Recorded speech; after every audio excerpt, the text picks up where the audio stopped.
Why, hello there, everybody. All of you Monday goers, as we've just been talking. Yeah, it is Monday. My workday is already complete. It's over and done with. It's out of the way.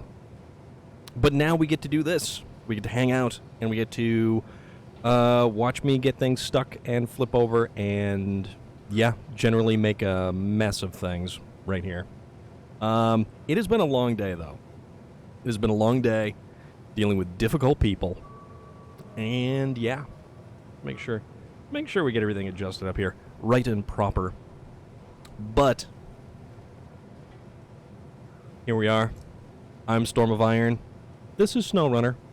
Thank you very much for coming back.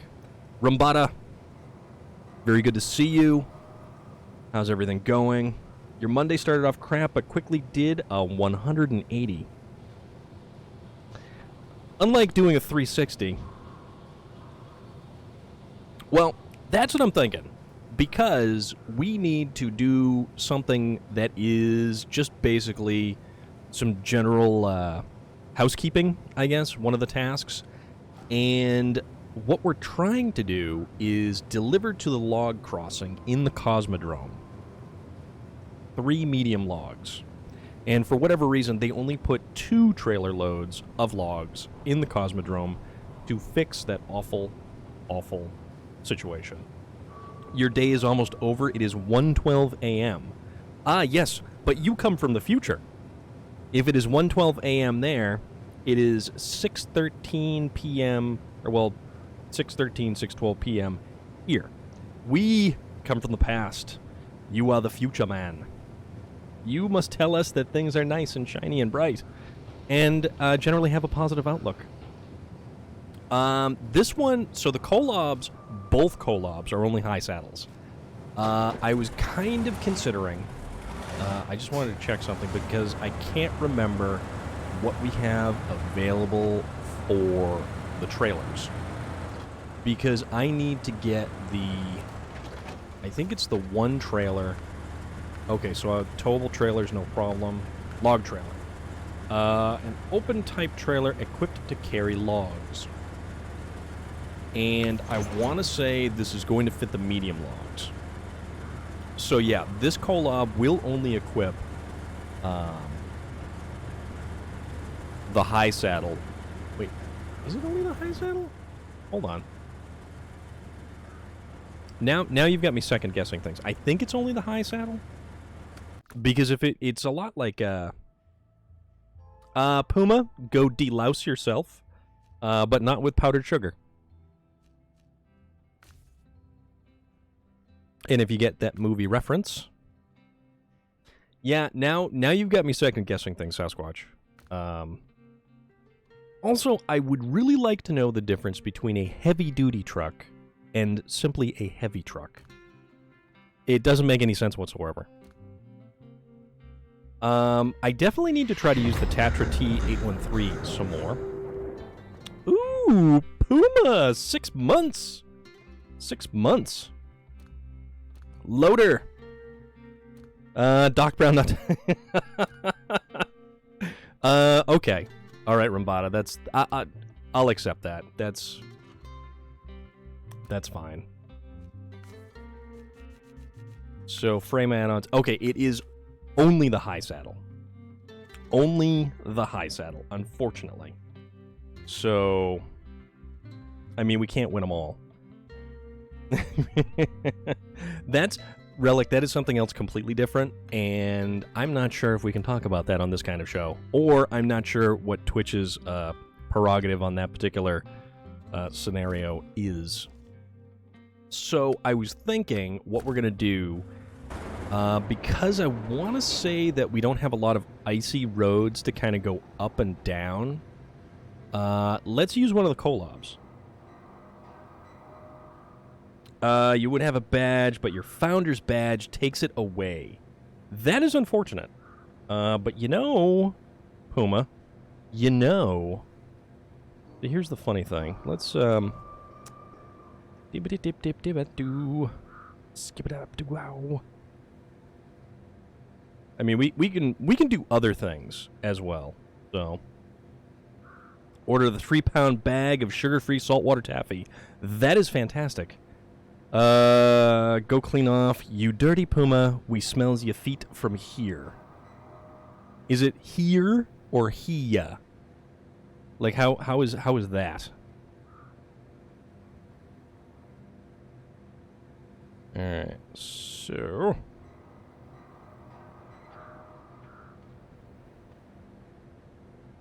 Do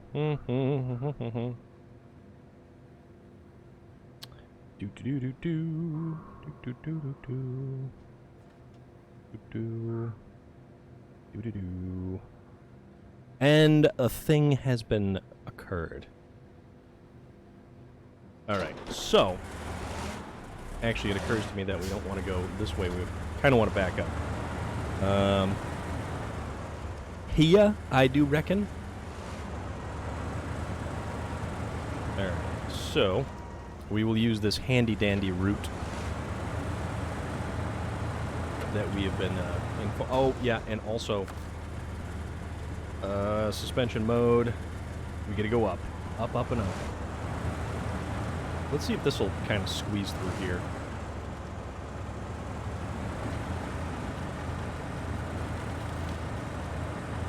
They shut down work early. It's so hot. Man, that's wild. It also occurs to me that if I use the other Kolob, that has all-wheel drive and differential locks engaged all the time. But I kind of feel like the long-nose Kolob, for whatever reason, is a little bit better. So I'm not really sure what's up with that.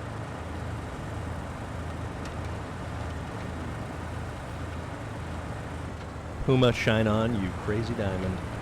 Well, Puma, it's nice to know that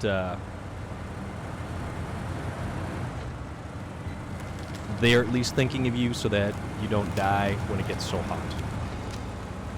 Also, don't fall in the ice because I don't feel like getting another vehicle to recover you already.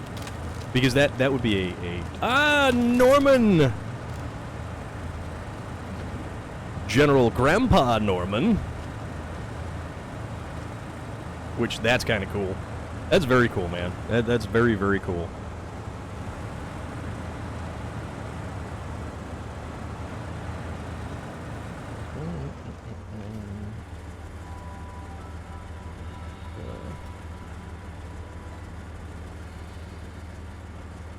Stormin' Norman.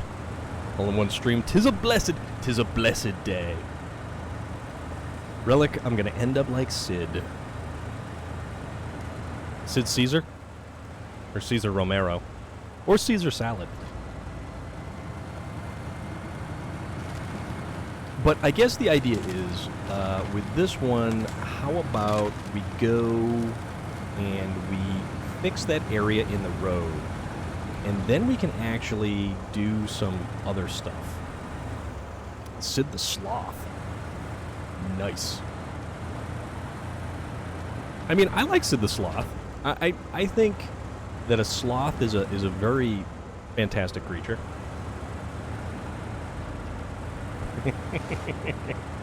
Or the kid from Story. Yeah, so he grafts Barbie doll heads on G.I. Joes is essentially what it is, I think, Norman. But he does have that cool shirt. Yes, exactly. 100%.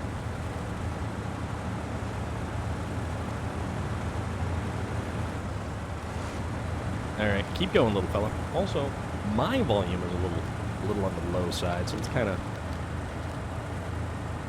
Oops. Nope. Okay. Other way with the volume. There we go. Now we're good. Now we're good.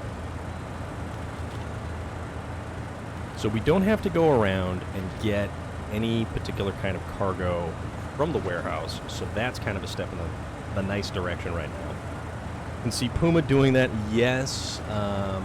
Funny you mentioned that. Yeah. That is certainly something that can happen. Although, it's funny you mentioned that, actually. Once upon a time, when, and I'm not sure if I mentioned this, we had our department is responsible for hanging on to warranty parts that are replaced in vehicles. Let's see. Complications of diabetes, Puma. So, our department is responsible for getting rid of warranty airbags. And I'm pretty sure that everyone has seen any of the YouTube videos with people setting off airbags. And they are honestly just as explosive and dangerous as you might see. They are legitimately an explosive device or a bomb or anything else that you want to say. So if you ever come across an automotive airbag and it has not been discharged, be very careful, because they will take off fingers, limbs, everything else. That said, when we were responsible for actually getting rid of them, General Motors had this really funny idea of putting airbags into... yeah, exactly that, Norman. So General Motors used to put small, and when I say small, it was probably an airbag and a cartridge like this big. What happened was they would put and it was a side impact inflator airbag. So it would be in the side of an actual, the seat of a vehicle. So they were smaller instead, and not nearly as large as like a steering wheel airbag or a passenger side airbag. And one of the ones that we decided to get rid of, I went and had my driver pick up a pumpkin from and it was like fall, October, November, whatever the hell season it was. There was pumpkins. There was pumpkins at roadside stands, and I dispatched him to obtain for me a pumpkin. And he came back with a fairly, almost perfectly sized and shaped pumpkin, and it was like this big, but it was like a long, skinny pumpkin. So I proceeded to surgically open one end of the pumpkin, and then I didn't clear any of the guts of the pumpkin out. So then I put the airbag inside of the pumpkin and sealed it back up again, so the cord was actually hanging out of the side of the pumpkin. I decided then that a pumpkin explosion was not enough, and, well, we ended up punching a hole in the top, and I believe the giant containers of ketchup, I had them grabbed from the supermarket. So 2 gigantic containers of ketchup. So it was something in the neighborhood of 80, so the ketchup, I believe, was like 42 fluid ounces of ketchup a piece, and we had 2 of these. And I don't know exactly how full I made that pumpkin, but when we were all done, it was 84 fluid ounces of ketchup inside of a pumpkin. So a pumpkin is already messy. If you've had a burger and put too much ketchup on, you know that is also very messy. So then we brought the stuff outside and ran a very long ignition detonation cord. And I think all we used was like a 9-volt battery, because it doesn't take much to like set off an airbag. That's why they warn you about all kinds of like safety methods and procedures when you're actually servicing airbags and stuff like that. So, but it wasn't a pumpkin massacre because there was only one pumpkin. Yeah, too much ketchup on a burger is kind of a pain. Also, this is kind of a pain here too, because I didn't see that rock that I was in front of. There we go. Just get over the rock there, buddy. Let's rock and collab. So we went outside, and fortunately enough, we ran enough cable to get far enough away from the detonation. And when that thing went off, it was just like, boom. And then the pumpkin disappeared in a red mist. All right, maybe this wasn't exactly the best. You know what I should have done? I should have done the Caterpillar 745C with the log carrier body on the back. That's what I should have done. That might have made this a little bit easier and a little bit quicker. But yeah, that pumpkin disappeared in a giant red mist of ketchup and pumpkin shrapnel. It was almost like a meteor struck the ground, and that meteor was actually a water balloon of ketchup, because you could see the epicenter and everything radiated outward from there. It was ridiculous. It was absolutely ridiculous. That was a lot of fun. That was actually quite a bit of fun. The only... trying to think what else. So, the other time we detonated an airbag was a passenger side airbag, and it was in a pickup truck. So the shape of those is very square, or like rectangular shape. Alright. So you could actually set it on the ground and not really have to worry about too much.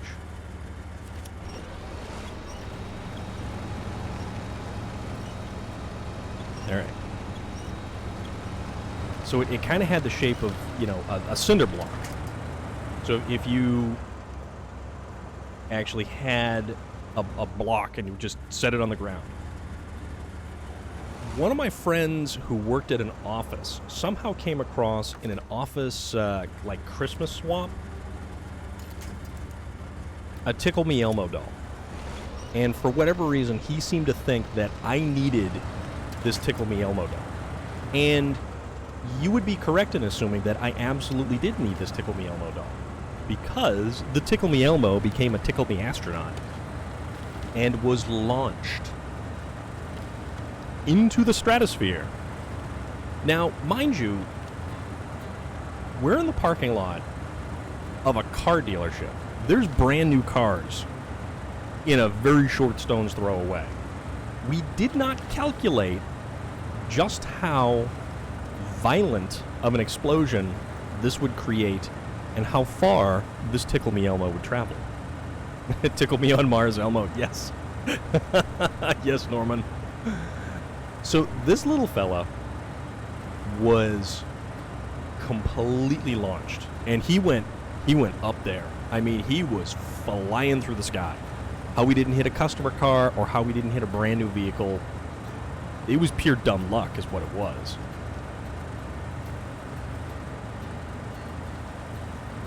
So the thing, when it hit the ground, that's what we did. We actually, so before we ignited the airbag, we actually got him giggling, and then we kicked it off, and then he just launched into the air giggling. I think he still kind of worked, although the thing that made him move and wiggle around really didn't work so well. So he was kind of slightly paralyzed from that point.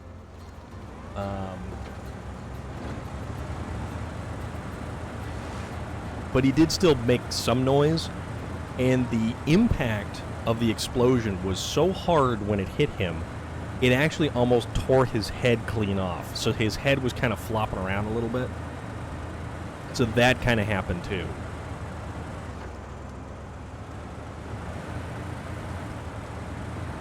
I'm trying to think actually what the quickest way back would be with the logs, because I gotta go.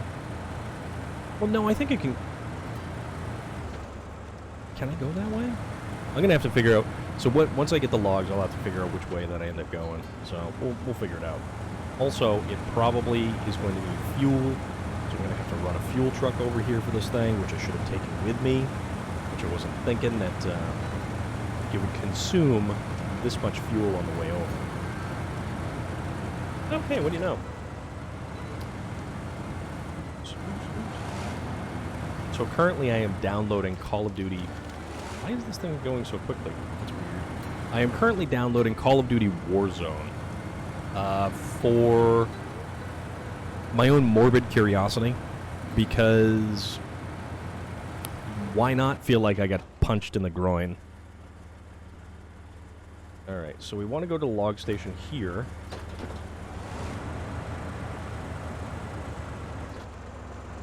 Yeah, I know, Relic. I know. I don't know why, but I just am. So that's a thing.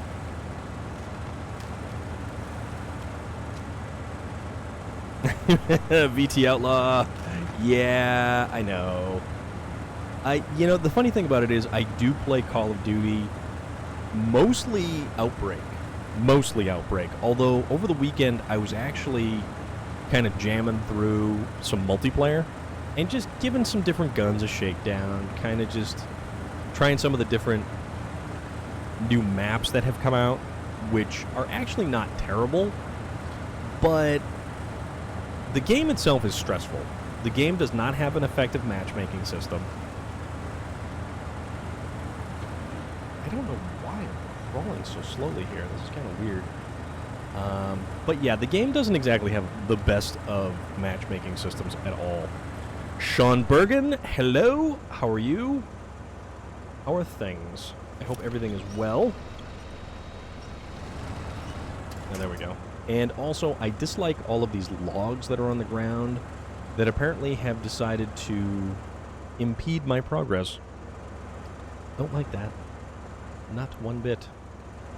Also, I don't know why this Kolob is just dragging itself.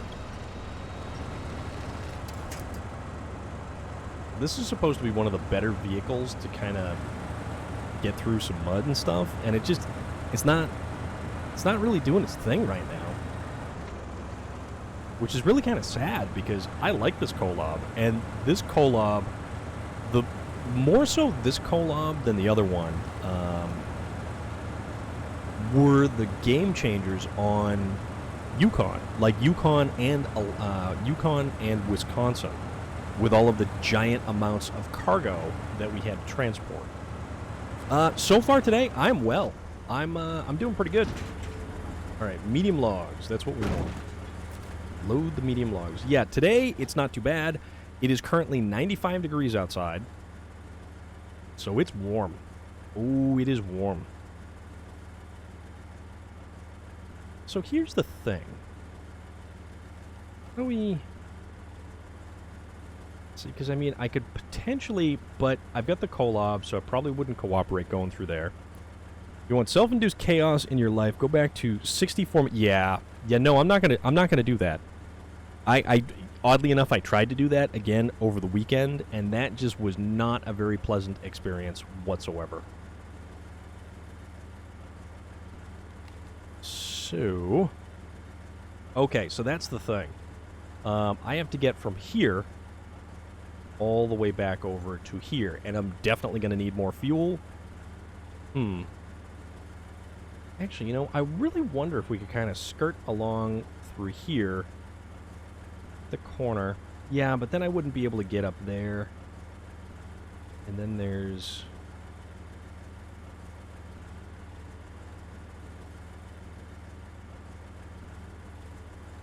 I could kind of go through there.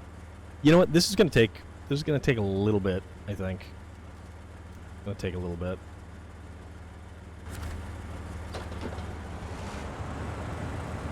And we've only got 95 liters of fuel, which means we're going to have to haul over a fuel truck.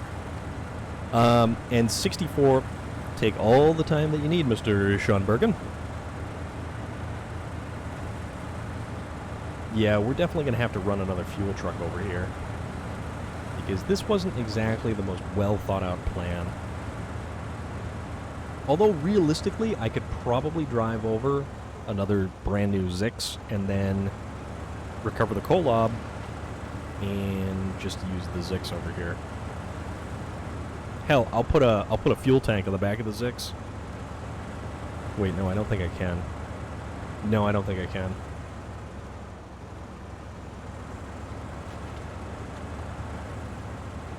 Put a fuel tank on the back of the Kolob. Not the Kolob, the Azov. Why is this thing so incredibly slow.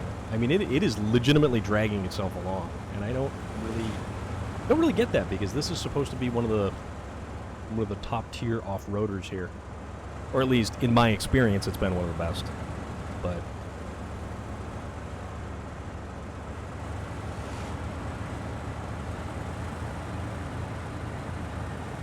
But all we need is that one medium log cargo to fix the log crossing, to then be able to get, what the hell was it? Oversized cargo. We have to go get a load of the oversized cargo and bring it to the power plant, actually, is what we have to do. So I think what I'm going to need to do is start in the Cosmodrome, go get the oversized cargo, bring it back here, and then get the 3 steel beams, which, I mean, that's also something to be done. Man, we were only just down there. That's all we were. We were just down that little area right there, and we used like 20 or 30 liters of fuel. I forget what vehicle it was.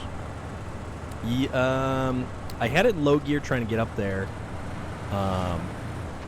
because this one does not have always-on differential lock Gastron.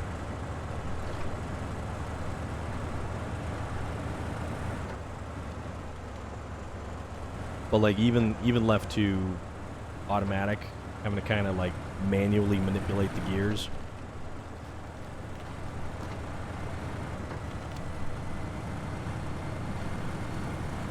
So I think what I'm going to end up doing is having to run some fuel over to this bad boy.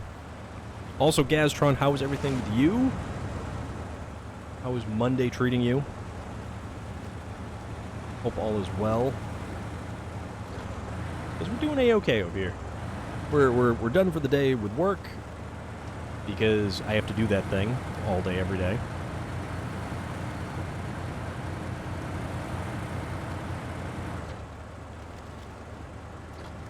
I mean, not that I really, you know, kind of want to or anything.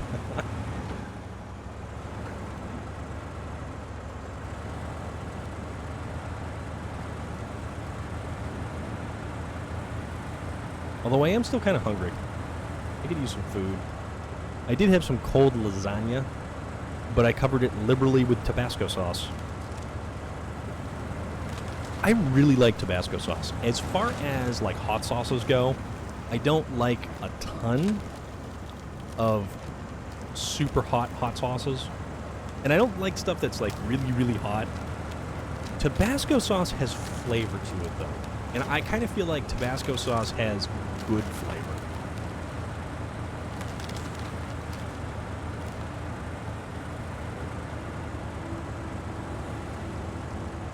I like stuff that has at least...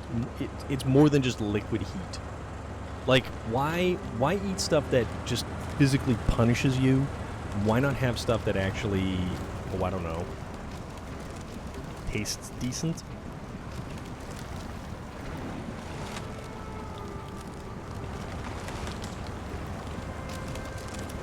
Yeah, this was absolutely the wrong truck to be using.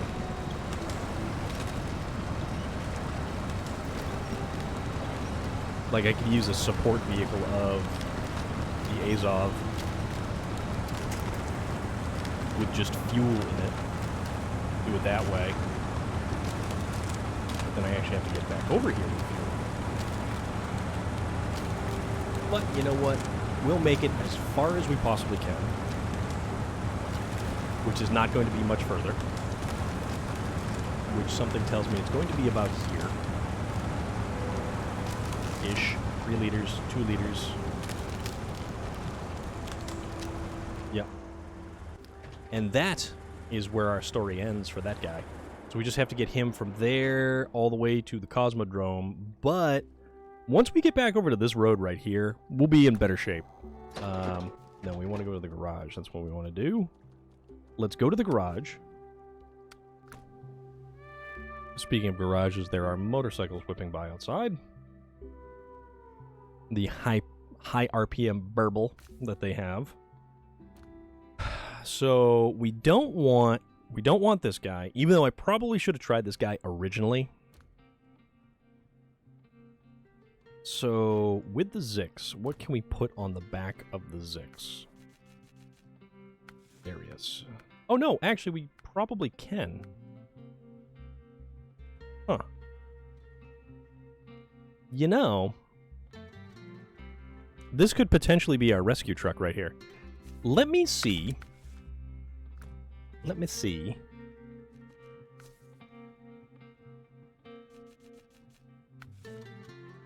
So that...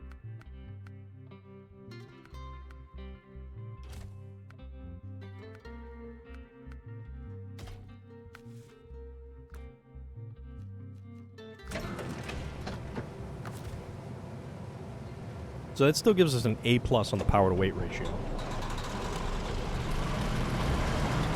Now, I just want to make sure that I can actually tow a trailer.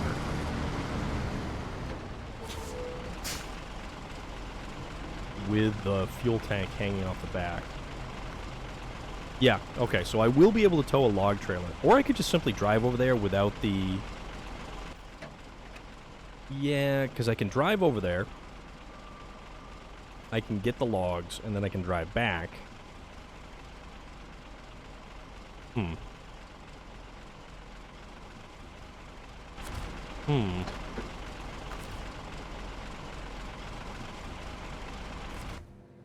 I have an idea. Let's get rid of this thing. Get rid of the fuel tank. Let's put the this spare wheel, so that'll have 2 spare wheels and 40 liters of fuel, which actually won't do too bad. And we will drive over... Wait a minute. I have also an additional idea. Let me see about... So can I run... Okay. So I can, in fact, run a high saddle with the extra fuel. You return. You lost sound? Why did you lose sound? I mean, I'm still talking. Can you not hear me? Why can you not hear me, Norman? Norman, did you spontaneously go deaf? I hope not. That would just be weird.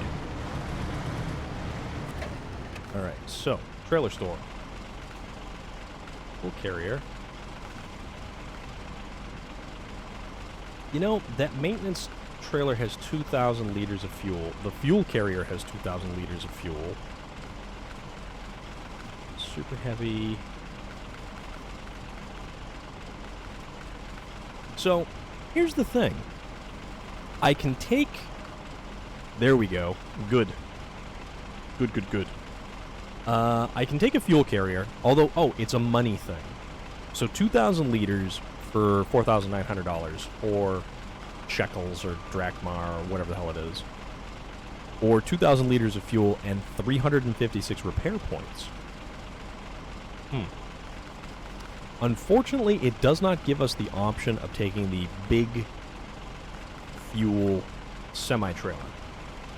So, what we're going to do is that, and we're going to haul the maintenance trailer, and we're going to haul the maintenance trailer over to a particular area that most likely is a decent place to leave the maintenance trailer.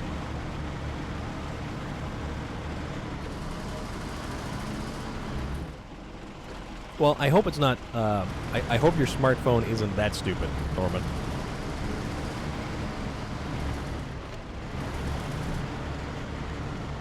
Puma, what kind of essential oils did you use upon your bathing? Did you use, like, chamomile and jasmine or something weird? And, appropriately,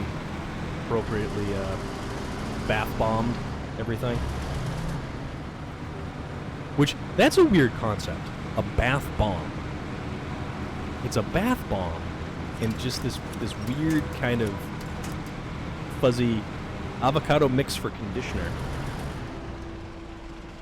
Oops. Yep. See, that was the mistake. We did not go close enough on this outer edge right here. Because this truck has no chain tires, therefore we have no on-road ice traction. You know, I like avocado. Oh, come on, please.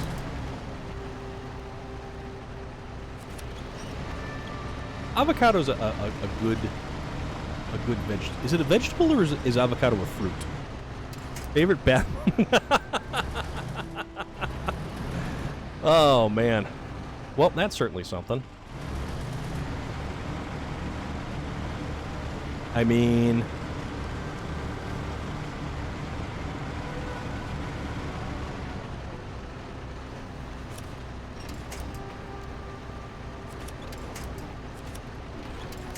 Yes, of course.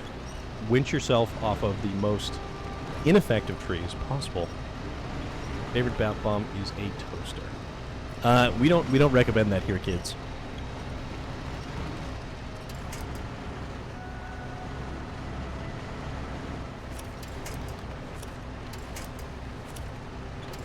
Okay, I'm going to yank all of these trees down before it apparently allows me to actually gain traction on anything. This is mildly annoying.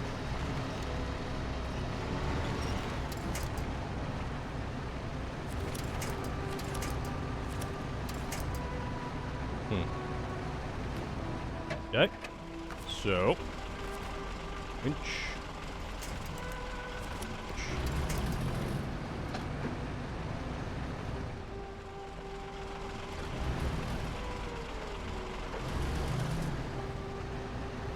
There we go. Just kind of... Come on now. A little bit more. There we go. Thank you. That took entirely way too much effort. So avocado is a fruit. Okay. See, I didn't know if it was a fruit or a vegetable, because it's one of those weird things. Just like a tomato is technically a fruit.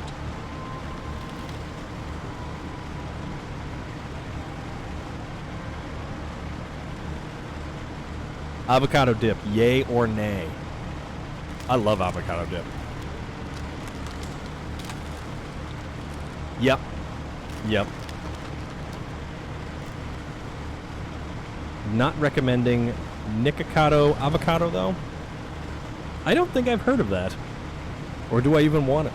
The avocado has that giant seed in the middle, too.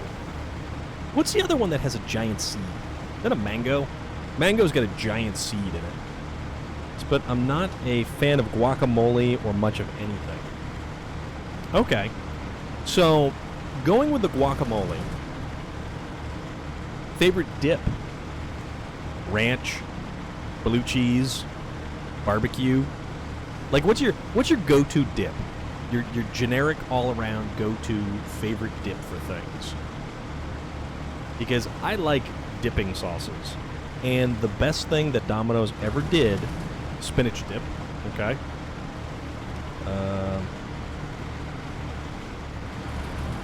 Spinach is real good. Ooh, relic. That's granted it is a sauce, but I will accept sauces for dipping. Or cheese. Now, are we talking like shredded cheese, or did you actually like make a queso dip? Can you potentially make an A1 queso dip? How's that sound? Man, now I want to melt down some cheese. Not gonna lie. Queso.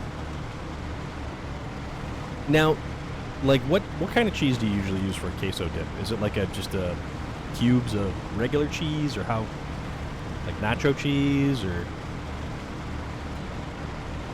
I'm not entirely sure.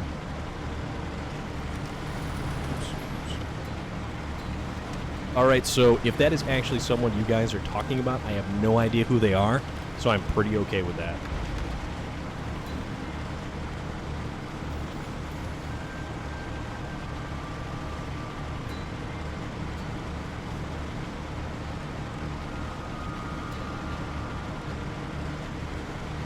Yeah, I've been wanting to do the log crossing for a long time now, but I just kind of never got around to doing it, and I just kind of begrudgingly worked around it.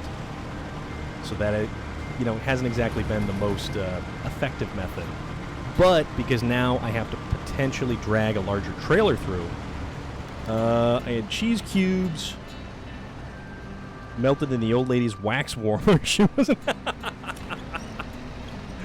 Oh man. Yeah, okay, that's funny. That is funny. What the hell was it? Hormel chili. I think they had a commercial where it was like, just making queso with just melt some cheese cubes with some of our salsa here, and it's like it's not that easy. How is that even remotely that easy? I mean, I guess fundamentally maybe it could be, but I don't know, man. Oh my god, this is beyond annoying. That one, I want that one. So drag it over just enough so we get by. There we go. There we go. Cheese cubes in the old wax warmer, dude. Oh my god. I can't even begin to imagine if that is, like, remotely a good idea. Is it at least Teflon so it has a non-stick surface? Did it have, like, a funny, like, rosy, waxy kind of taste to it afterwards? Oh, God, that's way too funny. Oh, man. Okay, so I am going to continue to drag this maintenance trailer with the fuel over to... Let's see, where do I want to drag it to? I basically want to just kind of put it over here. And that way I'll be able to fuel up. So most are ceramic. Okay, I gotcha. I want to put it over here so that, like, it's within easy travel distance. And maybe I'll make it, like, closer and stuff like that. But for now, maybe it'll go right there. Which means we have to go this way, over the river and through the woods. That's some fancy fondue. Yes, fondue that can also be used as, like, emergency lighting if you put a wick in it.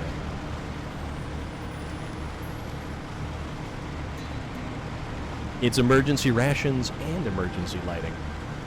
Or you just eat the cheese runoff as it melts. Like, how does that work? Can you legitimately make, like, a cheese candle? Can you put some, like, low melting temperature cheese around a wick? Like, what if you took some of that string cheese and, like, cut it in half and then put a wick in the middle? And then just, like, reattached it together with some spaghetti? She walked in from work smelling the cheese, thinking I had cooked something for dinner, but I was sitting on the couch dipping my chips in it. Relic, that's awesome. Oh, that's so awesome.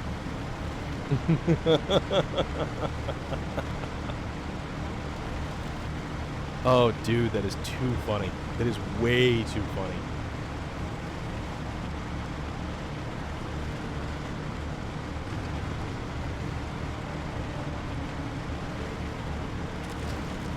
Yeah, I get, yeah. That sounds like something I would do for sure. Oh, man. Guys, that's amazing. That's way too fun.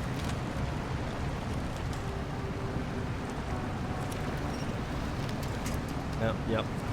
Stuck on a giant piece of ice. And then, of course, it is only going to try... There we go. There we go.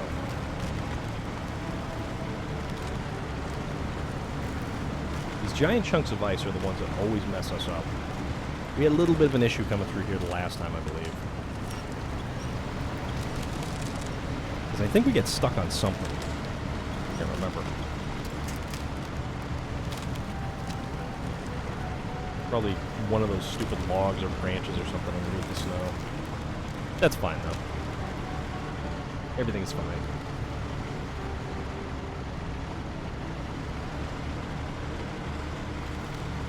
Alright. So, drag this bad boy over through here, because we actually hopefully should make it through here. I think. Potentially.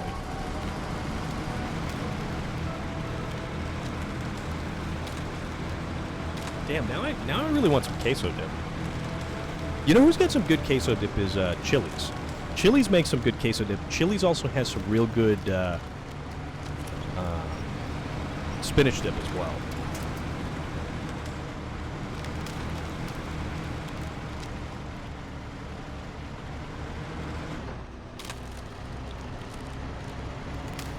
And they bring you the bottomless tostada chips, they call them, with the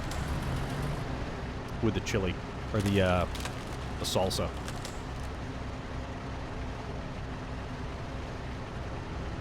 I remember back in I think it was middle school. For whatever reason, so what are you in middle school? So it's 6th, 7th, and 8th grade. And they take you to, there was this restaurant called Chi-Chi's, Mexican restaurant. And for whatever reason, they always took the 8th graders to Chi-Chi's restaurant for like lunch. And it was just kind of goofy. Primarily because like it was just the most random thing to do, like with people. It's like, okay, hey, no problem. We're going to take you to Chi-Chi's. What?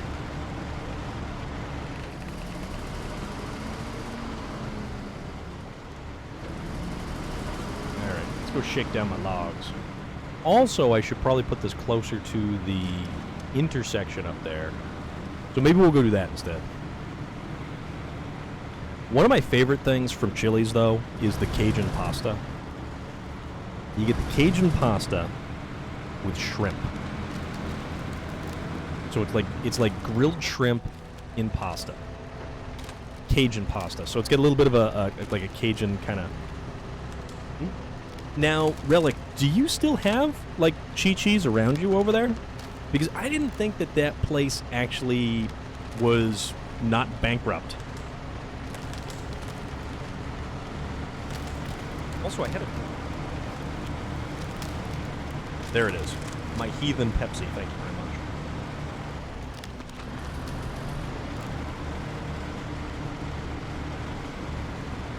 My one-handed driving skill.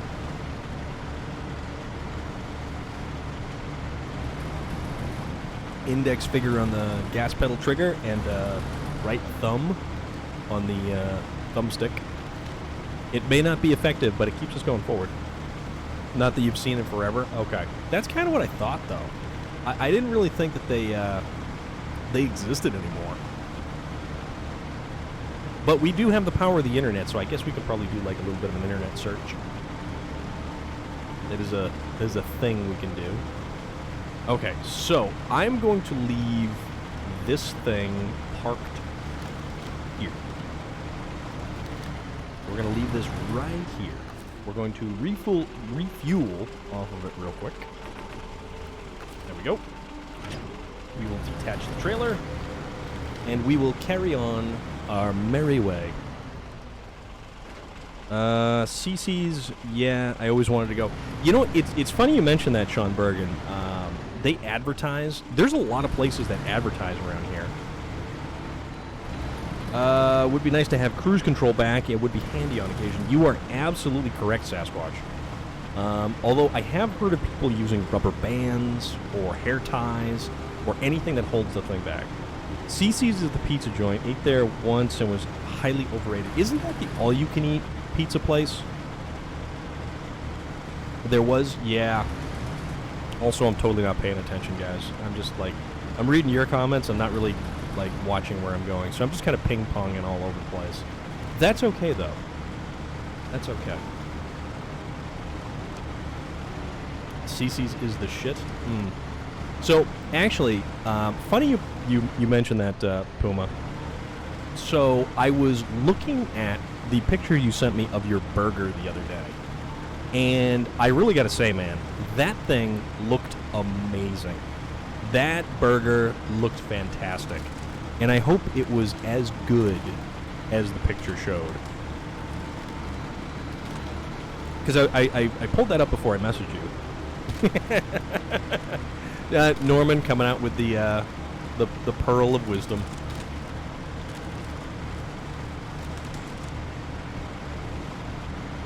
Didn't last long, yeah. Yeah, Chi-Chi's and CC's are two different things. Rather make your own pizza. Worth every squirt. I mean, that has potential there, yeah. That is most assuredly a thing.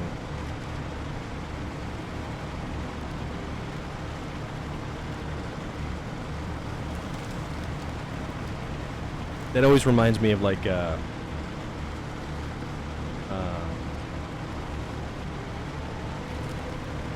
Deadpool, Ryan Reynolds. Hope you wore your brown pants today.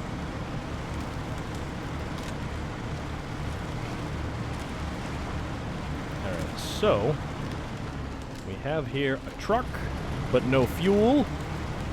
So let us hook up to it. And add some fuel, or I don't know. Alright.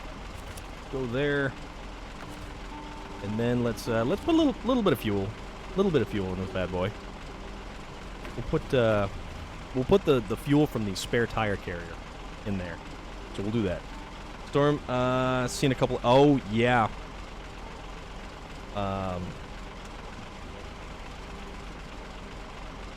Relic is a mastercraft when it comes to homemade pizzas.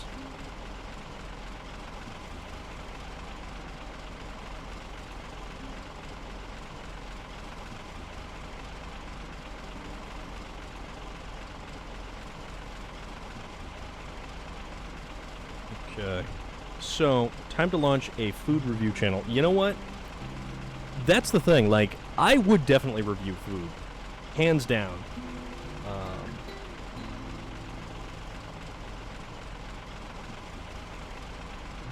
Like, I would most assuredly go to restaurants, buy things, bring them back, and then eat them on stream to review the food. I would definitely do that. That goes without saying.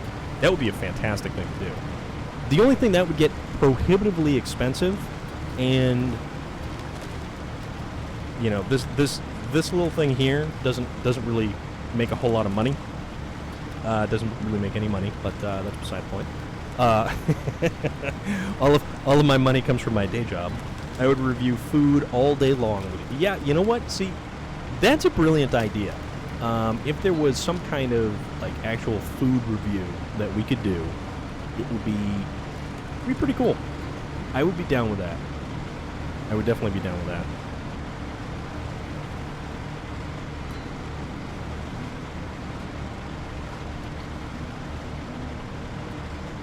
Alright, so I think... Yeah, I gotta get around to doing that, Puma. You are correct.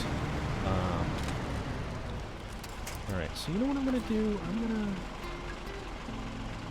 change trucks, change to this truck. I'm going to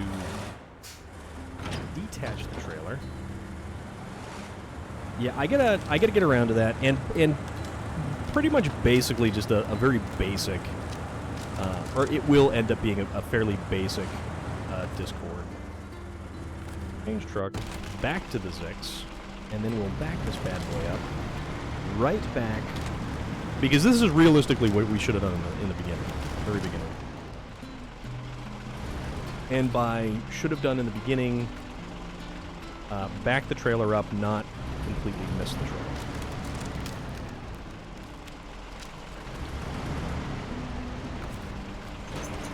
There we go. Okay. Now, we have the trailer. Yeah, I don't think I'm going to go super late tonight. Mostly because the only thing I have currently cooling me down is a box fan facing my direction. And, yeah, I may take you up on that later on this evening there, Puma. Because you are a delightfully wonderful human being. Who is also a scourge of the high seas.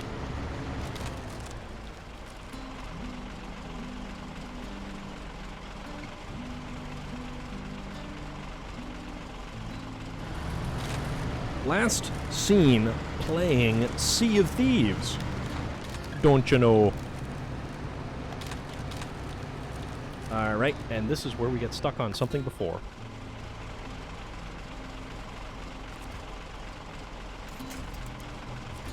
Yeah, that's what you were saying. You were just kind of crushing people. Alright, we're stuck on something that is in the mud. A storm of discord. A storm of discontent. Debacle on the wonderful human being thing. Let's see. Come on now. I don't understand why this thing gets stuck. Oh, yep. There we go. Puma with Berwick. Took a second. Took a second, but you know what? Puma with Berwick.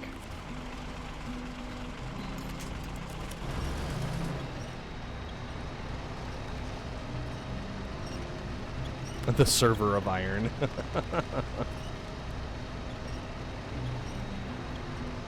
Storm of Discord. I like Storm of Discord. That's actually pretty cool. Why is this not cooperating? This thing just doesn't want to... See, it's hooked on something that's underneath the mud, but... Oh, see, there we go. Yeah, it just needed to have a little bit of a love tap.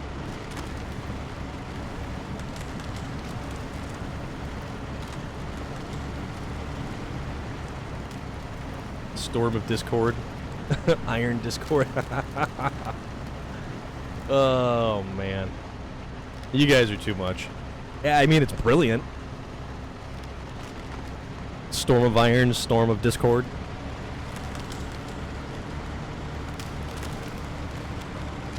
I'll have to make up another logo. Kind of like this little guy right there. And just have it say Storm of Discord. Actually, does Discord have like a logo? I can't remember. I would totally pirate that too. That's fine though. Discord of the Storming of Iron. If you keep up too much Sea of Thieves, you're going to be Discord of the High Seas coming up. Also, let us not lose the sole reason we're out here. I don't want to bounce loose all of these logs. That would be potentially catastrophic.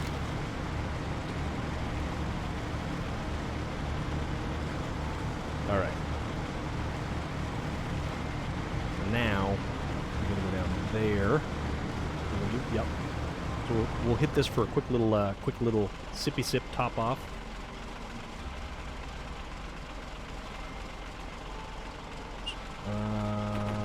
Fill up the spare wheel. Fill up the Zix. And we are ready to party.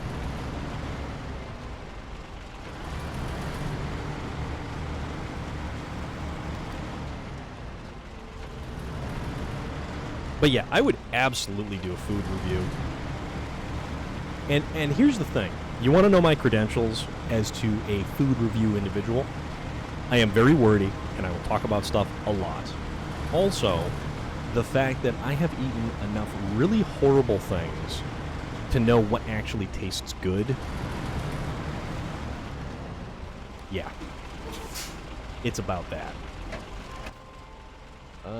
So... Nope, not there. Okay, no, we gotta go all the way through, then we'll bank right. Yeah, we don't want to go through here because this was kind of a pain in the butt. So, we'll go through. Yeah. Okay. You have to play Sea of Thieves on September 19th.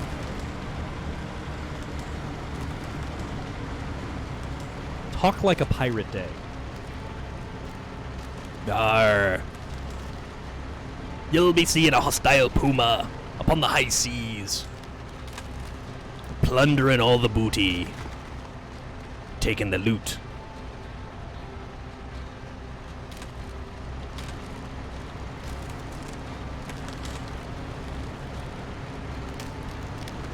At the helm of the mighty sloop, a minor puma.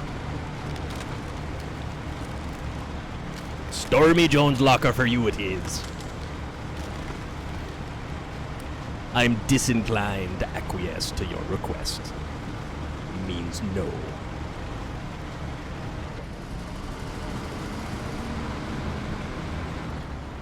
A long drop and a sudden stop has met the end of many a pirate.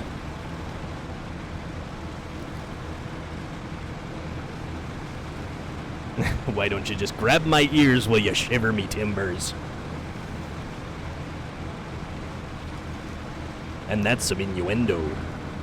My credentials for food review. I have 250 pounds of resume. That could also be an Italian food. Or is it French? 250 pounds of resume?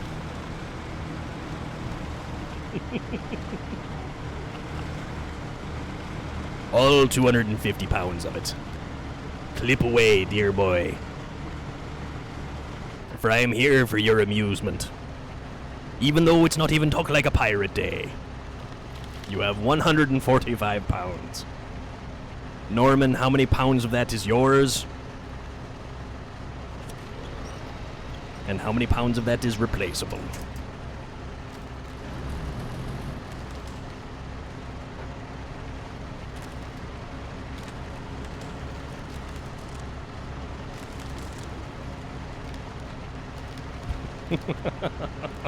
Captain Stormy. 25 pounds in the legs. That's 25 more pounds of grog you can store down there.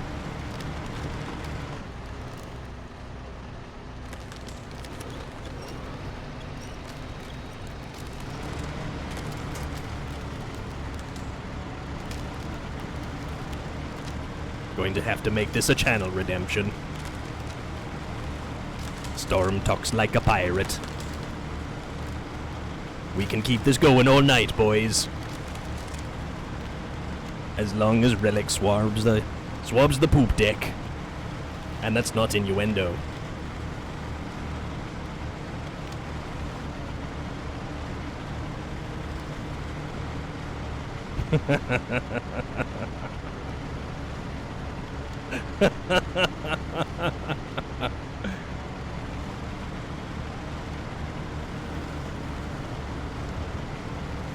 Just a moment. Let's get my spyglass out and let's take a look at this. Ah, William Sterling. Loader. I did not do the voice of Mr. Krabs. No. Ah, the mighty Kraken. William Sterling. Bubbling up from the briny deep. Let's see about this here.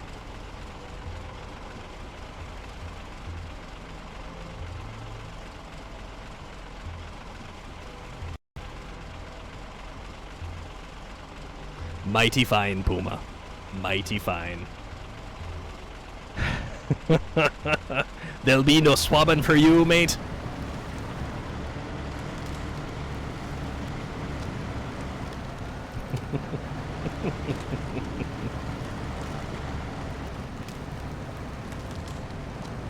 Wait a minute. Norman could have 2 peg legs. He's twice the pirate as all of us.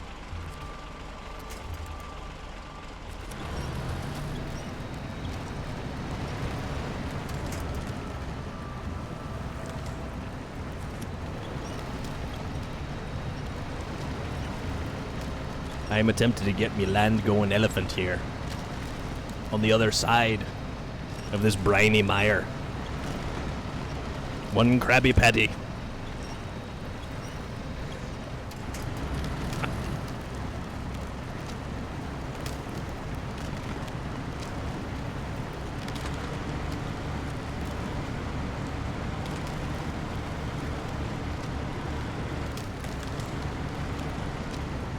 The scary thing, it occurs to me, I do have a pirate coat. And hat. Somewhere. I may have been a pirate more than a handful of times on Halloween. Anyone else considering upgrading to Windows 11? No, I'm happy with 10 Windows. I can see outside just fine, thank you very much.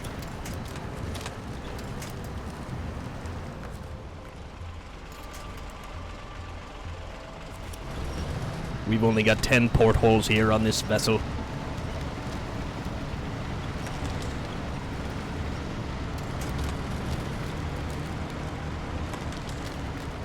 I'm quite reminded of the Garfield Halloween special.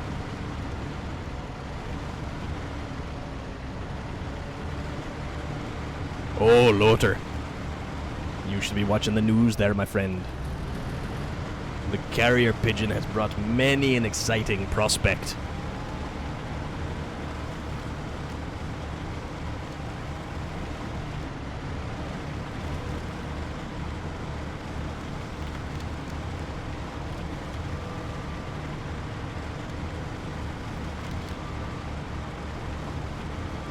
No, but I actually do have a pirate coat, believe it or not. I mean, would you expect anything less? Yeah, Windows 11 has been advertised significantly lately.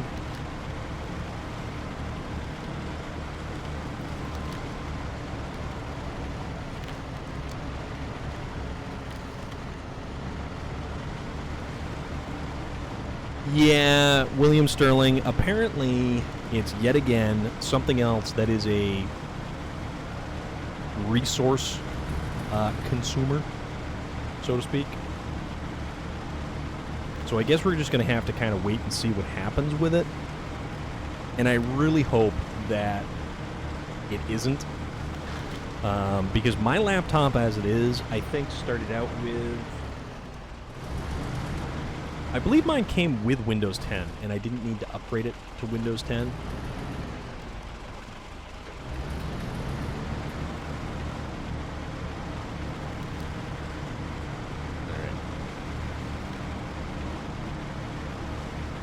I mean, I already stuffed 16 gig of RAM into my laptop. I kind of don't want to have to make the investment of upgrading to an additional laptop or something to kind of make things work. Because I'm sort of happy with the way things are. It's sort of like Windows XP. Oops. Don't hit the phone pole. Oops. Yeah, Windows XP was fine. Granted, it wasn't the best version of Windows, but it was probably one of the more stable versions of Windows.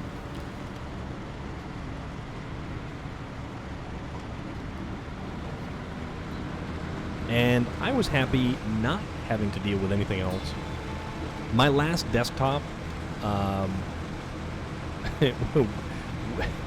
Windows XP was the last thing it ran. And it outlived its final usefulness at that point.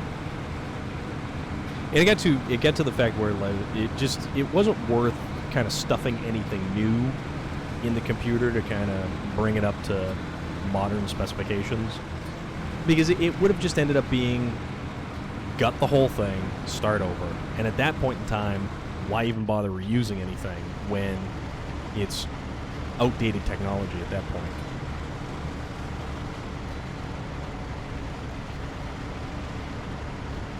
But that was the nice thing about Windows XP. You didn't have to have a ton of RAM to run all kinds of stuff. So that tasted like Tabasco sauce and lasagna. Not terrible.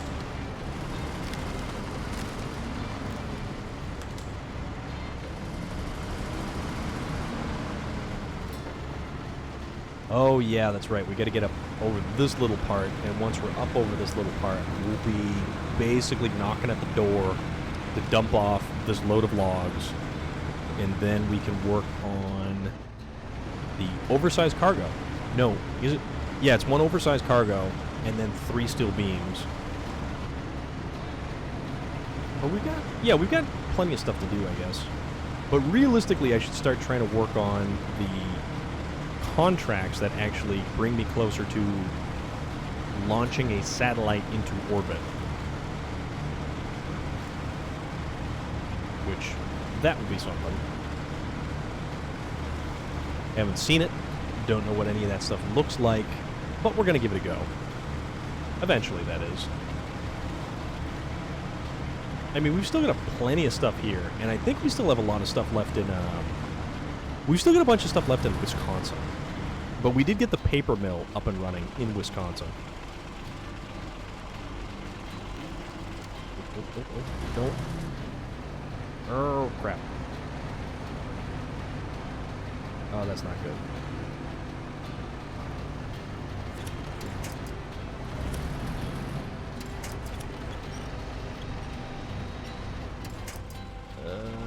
Let's see. Go.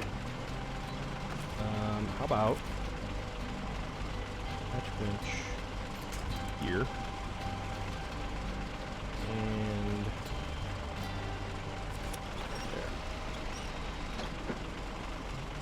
there we go.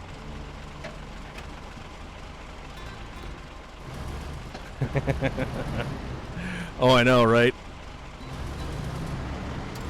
There we go.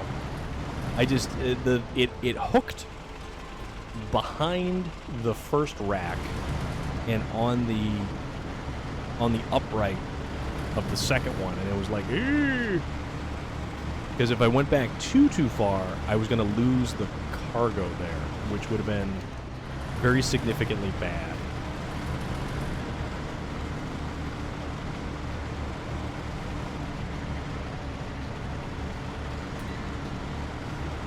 Do it when it comes out in the fall.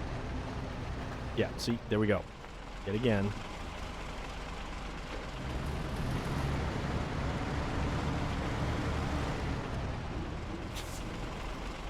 Kinda.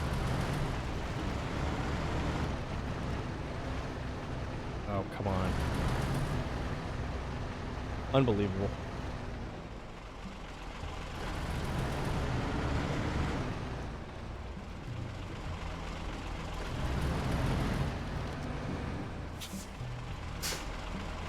So, if this is going to be the way that this is going to go,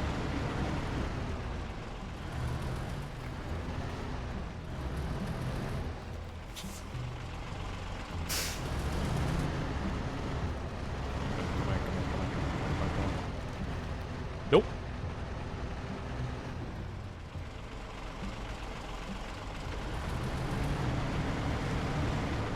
And nope, nope, nope, nope, nope, nope, nope, nope, nope.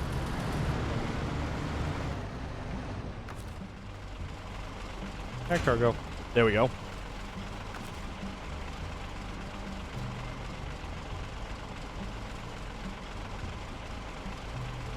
Yeah, that's kind of what I was thinking too.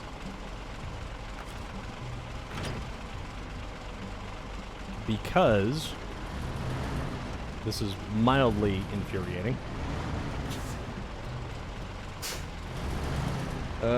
So-called CPU hacks. CPU computer makers are going to have a bonanza selling new generation PCs. Convenient. Absolutely convenient.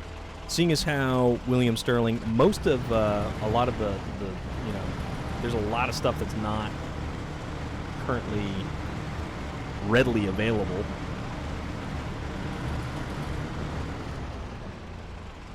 Yeah, but Loader, it's also more than just the CPU. It's like if, you know, everything else being compatible or not.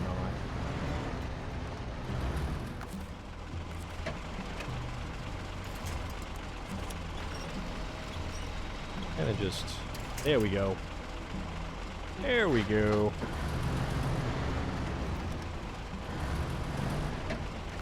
Yeah, but now it's going to get hooked on the other stuff, so let's try. Okay. A little bit more, a little bit more. We almost got this. A little bit more.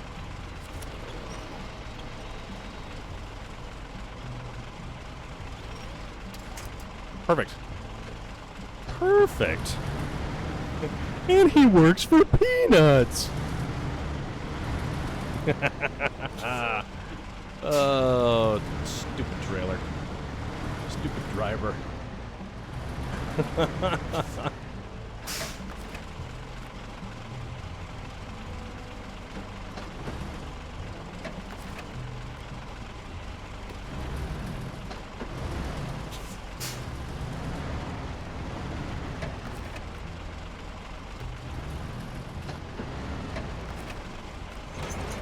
There we go. There we go. Okay. Worried that it may not be free, but if I can upgrade now, it will for sure be free for beta testers. Okay. That is a good point. Well, you have to consider, too, how long was Windows 10 free for? Windows 10 was free for a long, long time, and I believe there are still workarounds to be able to get Windows 10 for free as well. So, still.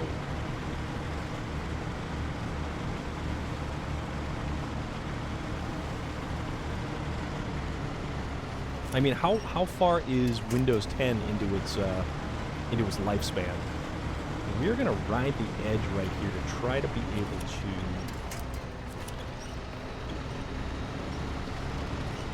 That's right. I didn't think about any of this stuff right here.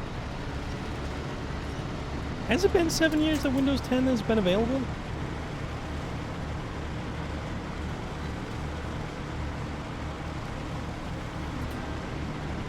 This is what we're gonna do. So, I'm gonna just kind of gently ride the guardrail.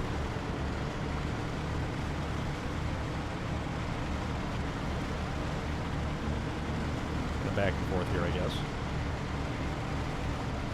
Yeah, see, yet again, the Achilles heel of the Zix 605R is the delightful inability to maintain traction on icy roads.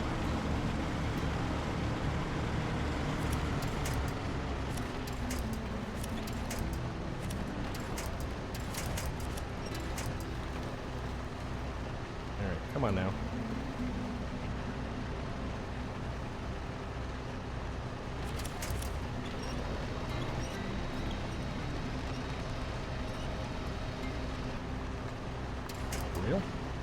Let's see. Come on. Come on, come on, come on. Kitchen demo. Mom called. Back now. Well, that was parts of 2 messages. That's all right, Norman. That's kind of how we roll right here anyways. Kitchen demo begins in 10 minutes. Okay.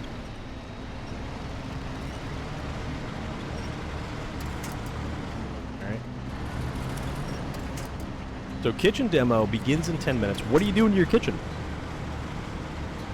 Your kitchen or somebody else's kitchen? Are you just randomly walking into a neighbor's house and swinging at the cabinets with a sledgehammer? That would be a fun demo.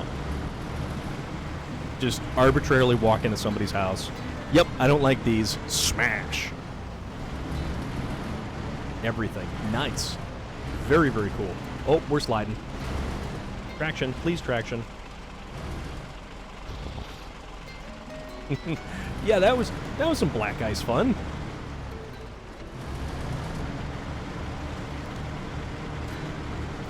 Supposedly, one of the things that potentially killed Cliff Burton of Metallica was their tour bus hitting black ice and flipping over. Floors new, cabinets, countertops, all of it. Spent about $10K yesterday. Norman, fantastic. I bet it is going to look awesome. Granite countertops? Granite countertops, right? Or are you just going to take shell casings and put them in some kind of whatever that goop is that bar tables or bar tops use?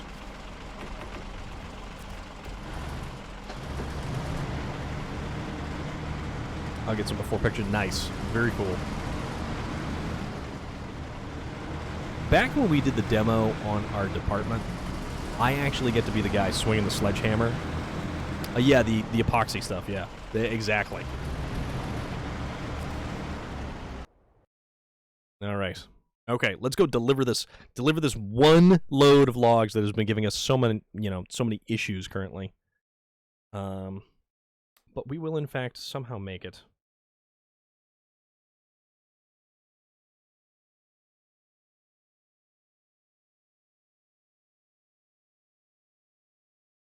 To the Cosmodrome. Amur, Russian Federation.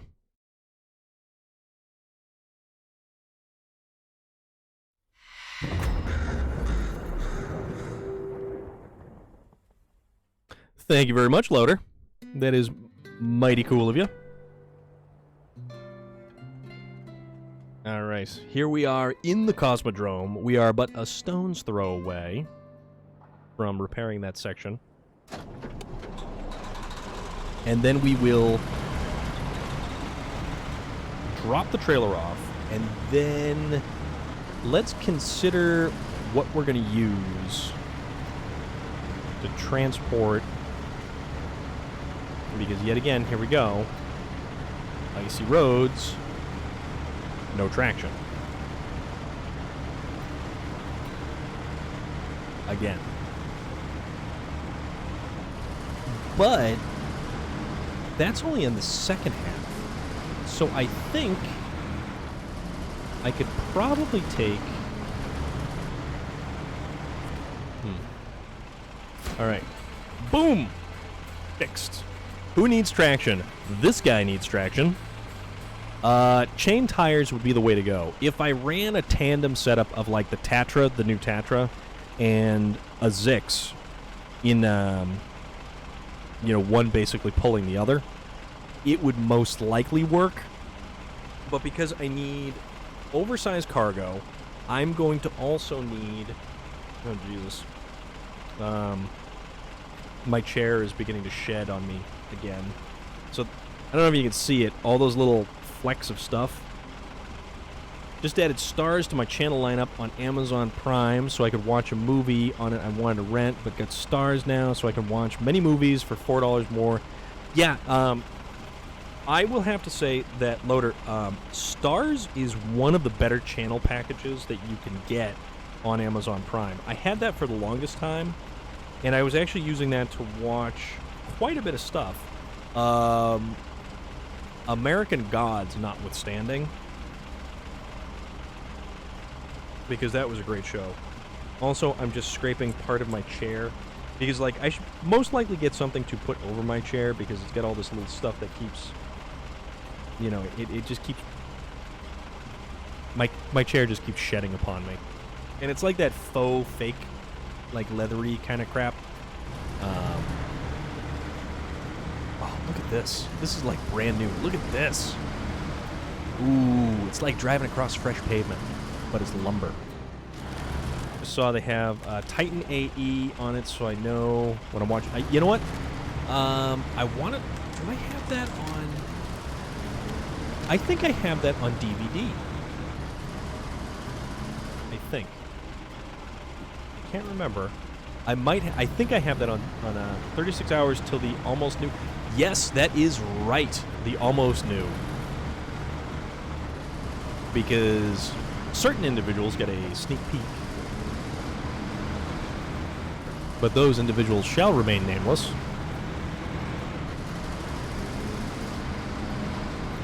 Alright, so we're going to go return this trailer. Then let us consider... You know, you don't really miss chain tires until you're not using them. A cartoon called Redline on Vudu. I don't use Vudu. Primarily, it's just Hulu, Amazon Prime, and Netflix. And one of these days, if there is a video that we decide that we want to watch on Amazon Prime, we could do a watch party. We could absolutely do a watch party, because that would actually be kind of fun. Because you don't need me running commentary on a movie, but you want it. Because my brain functions like IMDb, so there is that too. I finally finished, however. I watched, I wrapped up the last couple of episodes of The Orville. And then... Voodoo, because so many of my movies came with digital copy. Okay. Yep. You know, that was one thing I never did, was actually register digital copies of movies that came with DVDs. So you get the Blu-ray DVD digital combo pack, and the Blu-ray DVD combo, you know, the digital movie was like, they gave you until like 2023 or something like that. But, I don't know. I never bothered, like, signing up for it. Alright, so let's get rid of that log trailer. Let's recover this truck so it'll repair and refuel. What do we want to do? We want to get a trailer that will hold a 4-slot oversized cargo. Then we will transport it, I think. We'll transport it basically over to the garage again. And from the garage, we'll hook up to something that has chain tires. That's what we'll do. So we'll use this thing. Let's find a trailer that we can use. Go get the oversized cargo, which actually, let's pull up the electric atmosphere. So we want this one. So 3 metal beams and 1 oversized cargo. Also, I should feed my spider tonight. He's been kind of antsy lately. I tried putting some water in the spider's enclosure. And even just the water hitting the dish, he kind of got a little punchy, if you will. I have like 100 movies on it, and some really old ones I picked up in digital only. Okay, Puma. That's kind of funny. That is actually very, very funny. It looks like he's got purple fire. Oh, man.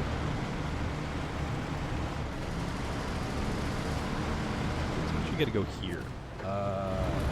Let's see. Okay. Now, trailer store. We want something that will hold.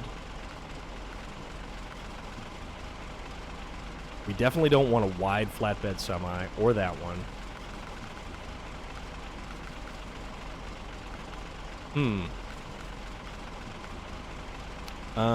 There's the ramp flatbed, which is garbage. And then... you know what? We may not want to use that one. We might have to use one of these guys. Not one of those. Or one of those. Or one of those. Or one of those. Or an F-750. Come on. Man, where are all my other trucks? That would be kind of cool.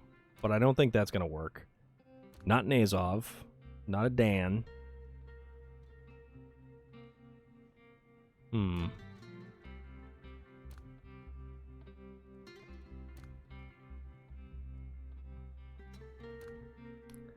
You know, the 64-131 or the 73-210. Oh, Puma. Let's see. I think...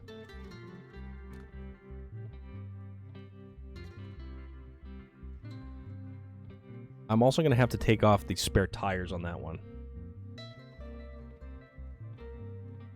Why you can't use a semi-trailer and a trailer together? Yeah. Well, there's a lot of things that don't make sense on this game. Like, some of the trucks that have a high saddle and a low saddle, one can't use one and one can't use the other one. And also the selection of trailers that are available. Like, I wanted to use the 5-slot sideboard semi-trailer. Can't use it. Can't use the sideboard semi-trailer on the Zix 605R, and that makes no sense whatsoever.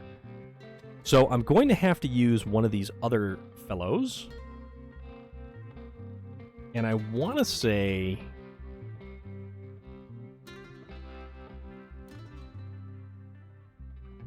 I mean, this one's slow and steady.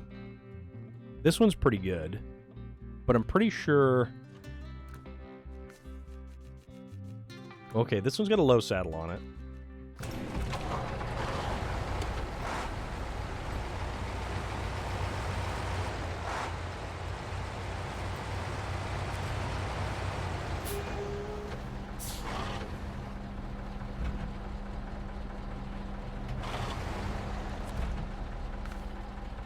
Okay. Okay, yeah, see, this one. This is the trailer that I would prefer to use for the oversized cargo.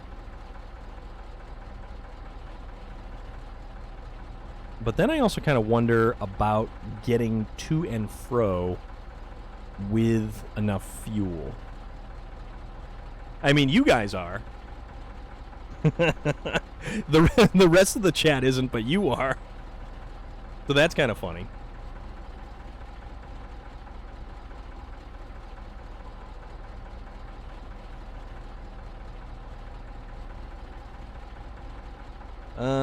Let's see.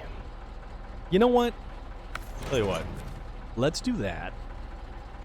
And then let's go back to the garage and kind of pick like a support vehicle. Yeah, we're gonna figure out a support vehicle here. Hope I didn't miss anything. Don't you just hate being sick and not making it to the bathroom in time? Still almost made it, so tile floor rather than carpet. William Sterling, I am very sorry to hear that you are not feeling well. And I really hope that you get better, dude. Because that is unfortunate.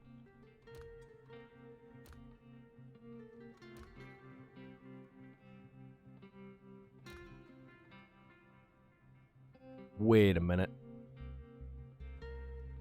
I have an idea.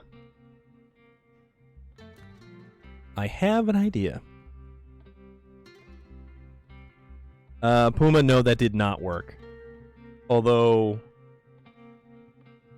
So, William Sterling, how long has this been going on for, man? Are you okay, or what's up? And if you don't want to talk about it, that is entirely okay. Okay, so I am going to need one of these, because I've got an idea. I have a brilliant idea.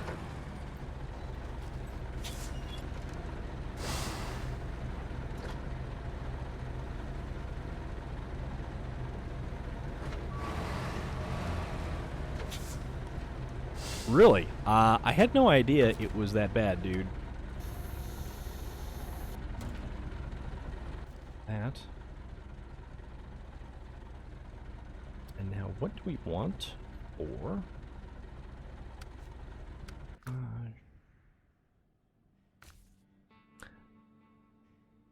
So, Rumbada, this is going to be our little way around this particular situation. We want to find... Tell you what, we use the Dawn.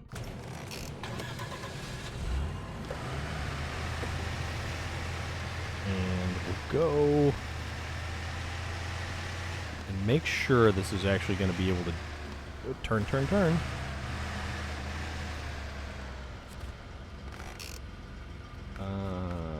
Scout fuel carrier. Okay? That's 900 liters of fuel for us.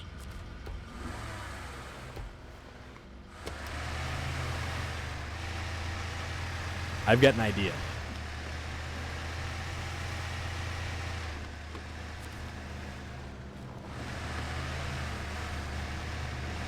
Gotta kind of spin it around here. Okay. I got you, dude.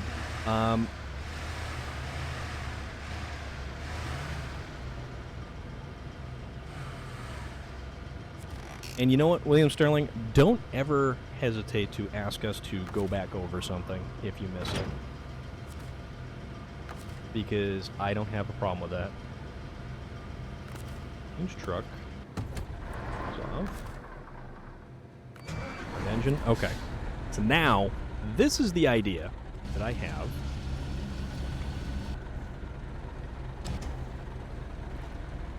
Also, crap. So it glitched out on us again. I don't know why it does this.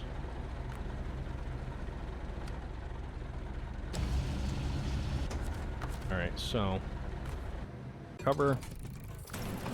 So for whatever reason, it's glitching the locations that you can hoist from. on the crane trucks, and it's kind of somewhat frustrating. And I don't know why it does that.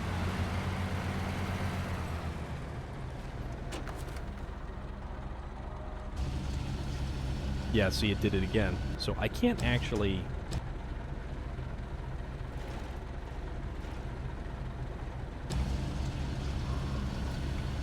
So it's not letting me winch from... Alright, that is irritating. If that continues to happen, that's going to frustrate me significantly there. Because we've got a great plan, we need to implement it.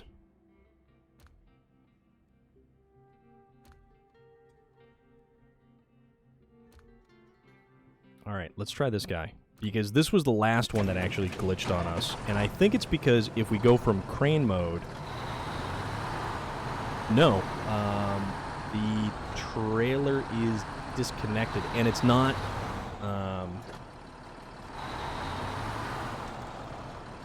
So, the trailer is disconnected. And what happens is, it tries to... It's like if you were winching something off of the truck. Okay, see, now you can see all of the winch points on the other vehicles. It glitches out so that only the winch points, like if you were actually trying to hook the winch on the Dan, so on the crane truck itself. Alright, so we're going to pick this up. And then we're going to put this right over here.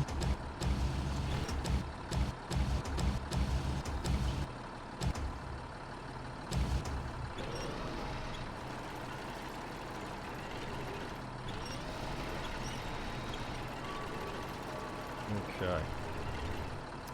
Now you can see where this is going.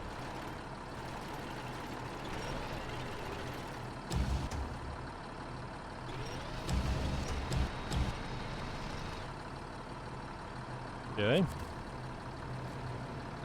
Exit this. Release winch. Okay, so then what we do is this. Change over to the Dawn. Fire it up.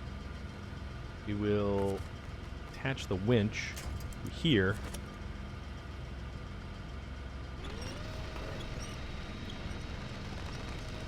Get it a little bit closer. Okay. Attach winch. Crap. Okay. So that's not working. Probably because I bumped it out of the way. No, not change truck. We want start engine. Train mode. Let's just kind of swing this thing around. And this is the Lada Niva. I tried to drive one of these. It is so bad. Yeah, a little tiny Lada. Now, how common of a vehicle is that where you're in Bulgaria, correct? Oh, man, I really got to do something about this chair, because you know, and it's funny, too, because now that it's, like, warm, detach.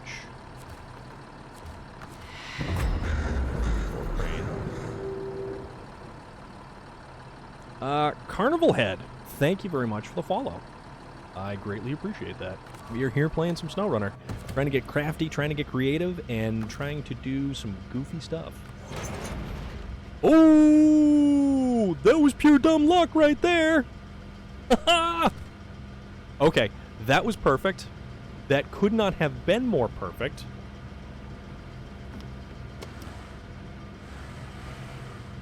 All right, that was brilliant. You know what, Carnival Head? You are in the correct 100% wonderful place. And Sean Bergen, hello again.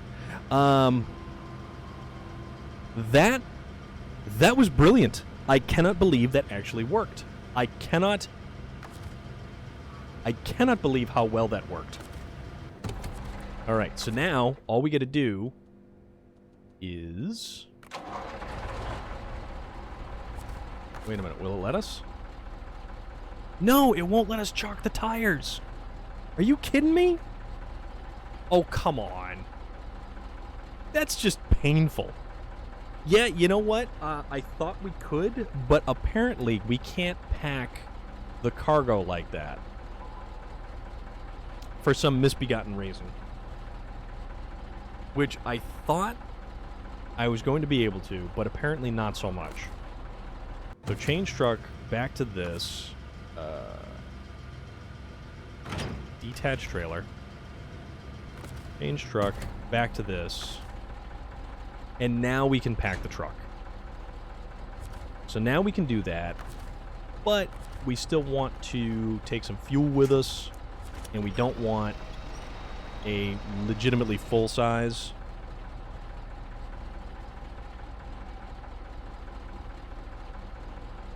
Winch the Dawn to the bed. Yeah, I mean, I guess I could do that. Or I could just kind of run it with the...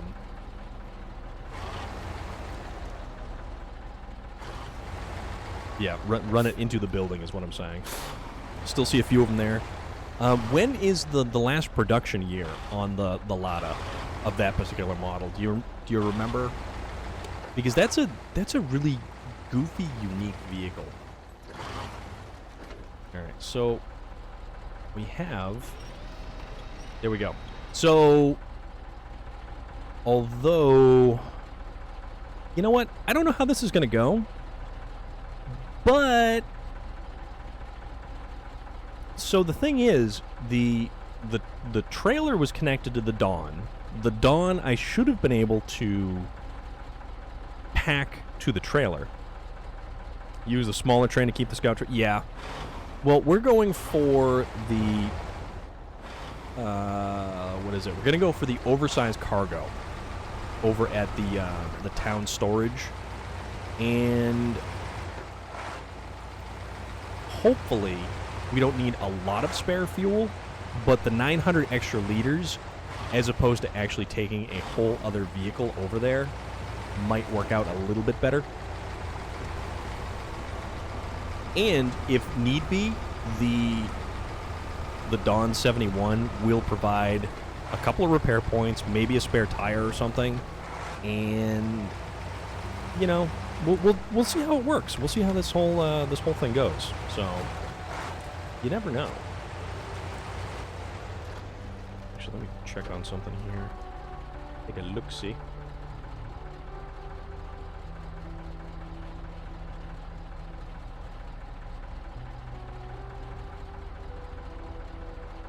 All right. There we go. No, actually, you can't attach the... because... loader, you actually can't change to that. So once you pack the truck, it acts like it's cargo.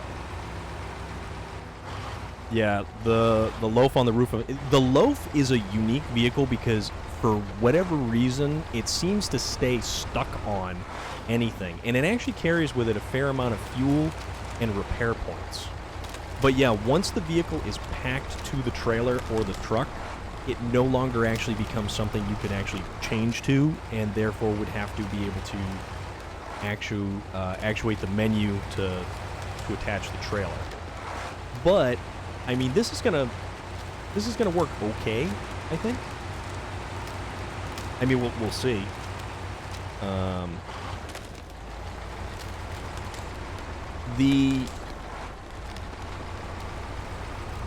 What is it?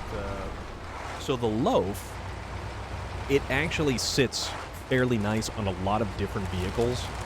People pack it on the back of the Azov 5319. They put it on the back of the Pacific P16. All kinds of stuff. And it's actually, like, fairly... even if you don't pack it, it sits there. And it actually, for whatever reason, just kind of stays locked in. Then you can use the winch to hold it in place, or if you have a truck with a small crane, you can hold it in place that way. So there's options. There's options that you can have. If anybody ever watches Mr. Lone Wolf on YouTube, he is absolutely obsessed with this game. And one of his significant obsessions is the Loaf, and it's a vehicle that he takes absolutely everywhere to accomplish all of his goals and everything else. And it's not a bad idea, especially considering the things that you can do with it, and it's very hardy and robust.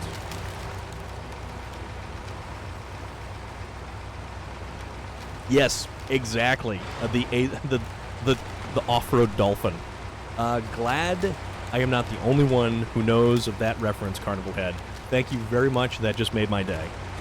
I certainly appreciate that. And we are a lot of SnowRunner here on this channel. That's for sure. We have been playing an excessive amount of SnowRunner. Originally, we played all of the Assassin's Creed Valhalla, like 160 hours of Assassin's Creed Valhalla. And then, why are you climbing up this hill here? And then we swapped over to SnowRunner, and it's been SnowRunner ever since. SnowRunner was supposed to be a little fill-in game. SnowRunner wasn't supposed to last more than a week, and we are now months and months and months in this. We're probably a good 4 months in this, 4 or 5, 4 months in the SnowRunner, maybe?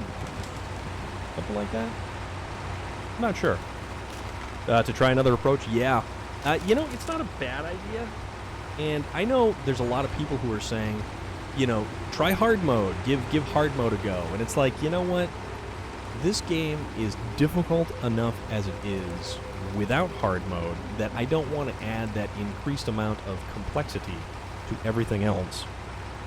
Because, you know, I don't play with mods. I don't use any mods, play on the console, and it's just easier for me to do this. I don't have to worry about mods breaking the game. I don't have to worry about issues with my save game or anything like that. I'm happy this way. I enjoy playing the game as it is laid out for me.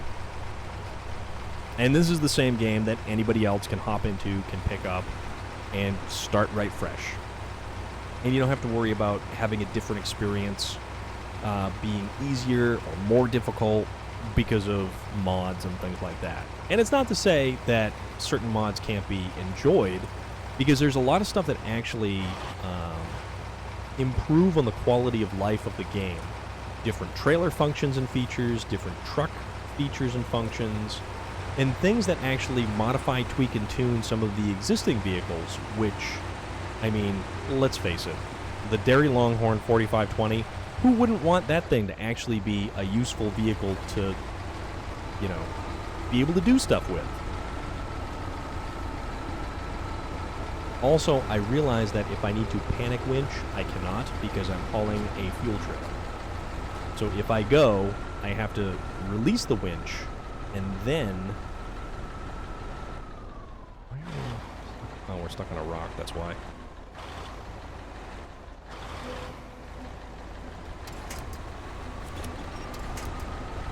There we go.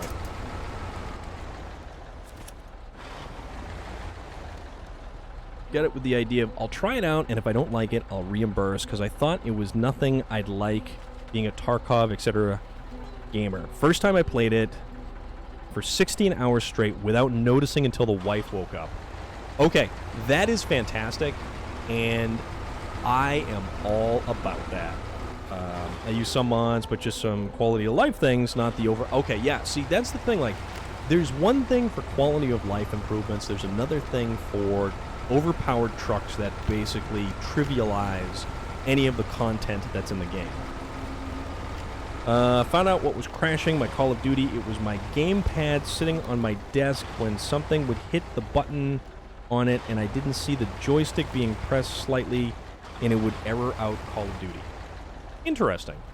I did not realize that was a thing that was happening. But then again, I'm on a console, and I don't have to worry about some stuff like that. So all I have is my gamepad, and that's it. No joystick. No keyboard and mouse. Nothing like that. Okay, yep, that's where we're going. We're going to the right place. And actually, this thing has used up a fraction of the fuel that I thought it would Normally play with only keyboard and mouse. Yeah, you know, I've tried first-person shooters back when I used to PC game a lot. Unplug the gamepad and it hasn't crashed. Go for it. Absolutely go for it. But yeah, I used to, Unreal Tournament 2004, I used to play a ton of that. And I just never really got a hold of the whole keyboard and mouse setup. I have always been a PlayStation controller fan.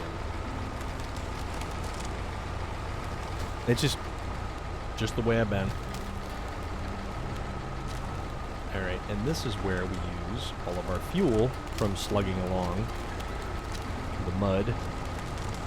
But we'll make it. We will make it. We always do.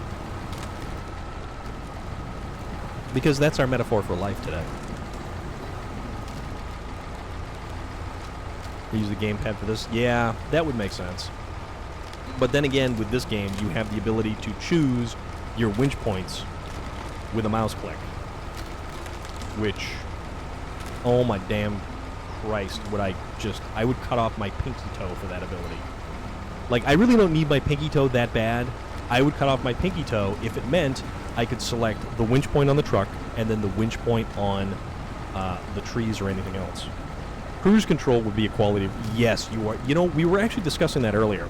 And the ability to... Let's see, I can trigger finger here, I can thumbstick here, and then just kind of brace it on my knee while I go for something like a beverage.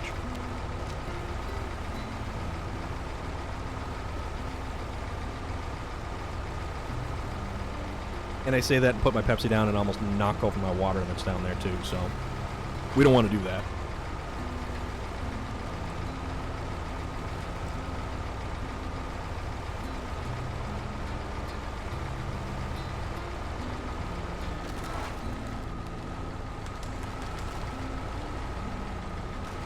Yeah, I would love cruise control in this game, and something beyond, oh, I don't know, like a rubber band wrapped around the trigger. Or like just pushing it up against like a brick.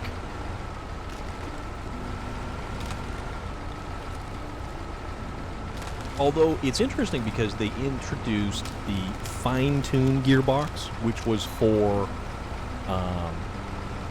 keyboard and mouse players, because it has a variable, like, throttle input, essentially.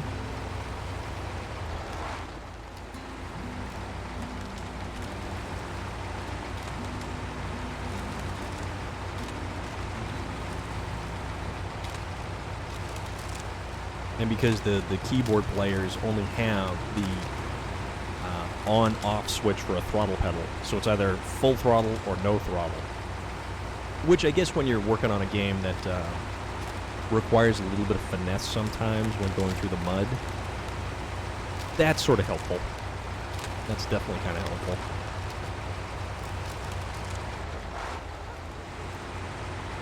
But, oops. Yeah, Carnival Head. I think one of the biggest appeals for this, you know, appealing situations for this game is that it's so mellow, and it's low-key, and it's chill and relaxing, and the things that you do and accomplish in it are pretty awesome. So the harder the task, the harder the objective, the more, you know, the more awesome the payoff is. All right, let's see if... not enough space. Okay, that means we gotta unpack the truck.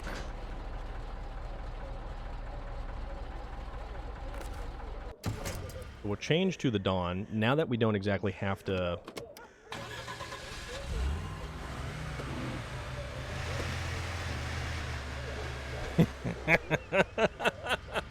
All right. You know what?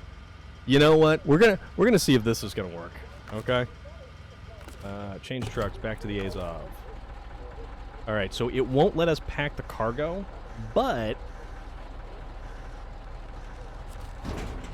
let's see. Okay, oversized load. There we go. There we go. Now, change trucks back to the Dawn, and then... All right, so the trailer is too far away. How about we pull forward in the Azov just a little bit. Okay. Change trucks back to there. And, something tells me...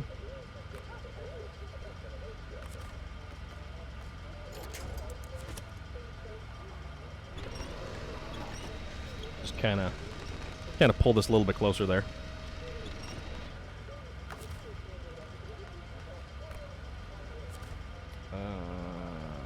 Nope.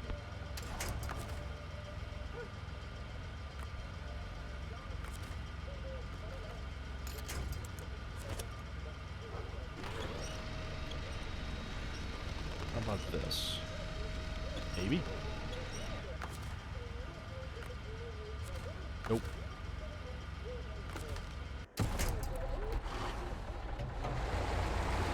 Let's see if it falls out the back. Oddly enough, it's not. Well, almost. So I think... Yeah.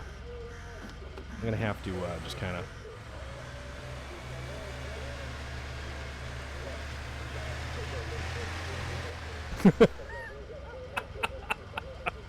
Alright, that was way too funny. That was way too funny. Also, this thing has the new engine that was available from wherever the hell it was. Northern Ages installation. So it's got some punch to it. Alright. Change trucks, back to the Azov. And then let's see about hatching the winch. So this will just be our little fuel caddy, so to speak. We're just kind of, oops. Hopefully it doesn't take a lot of damage being back there.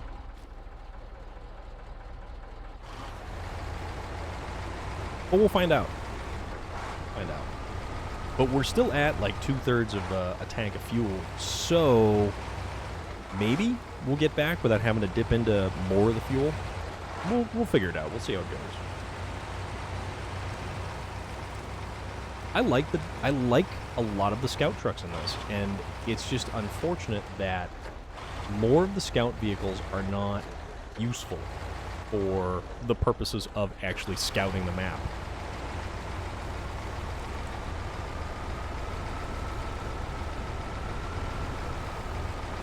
All right.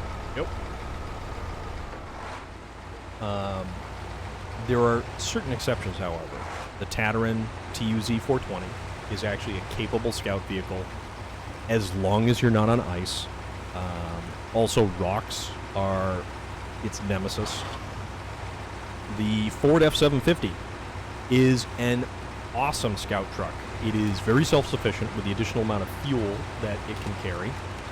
And I wonder if we could pull that trailer. No, you know what? It's because we have mud tires. We don't have chain tires on it, so we're not going to try that. That was for Point Mateo. So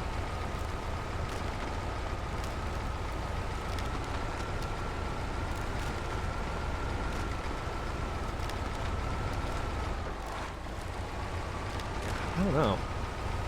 Like the F-750, the Tataran TUZ-420, and then the International Lodestar, the 1700. Which one?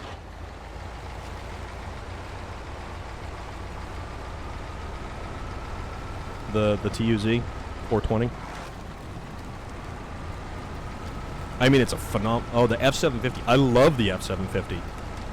It also has the issue where it is an American truck in this game, and they don't give mud tires to all of the American trucks. For whatever reason, American trucks in this game do not get mud tires like all the Russian trucks tend to do. with the exception of the boar did not get mud tires. And it really... The boar is a weird truck. It is not a very functional truck.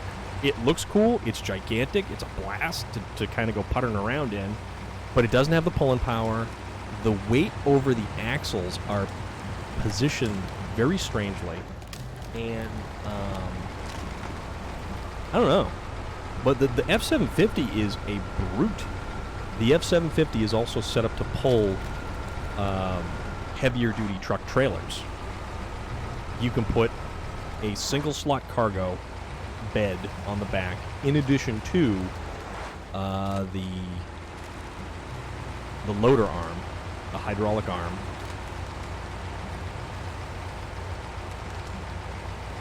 There, we'll turn on the winch truck just for a little bit extra oomph. Yeah, I love the F-750, and I truly wish that was another truck that could get mud tires like a lot of some of the other vehicles in this damn game.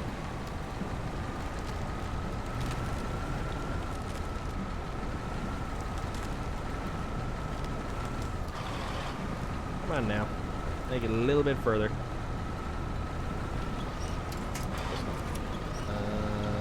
A little bit of a pull.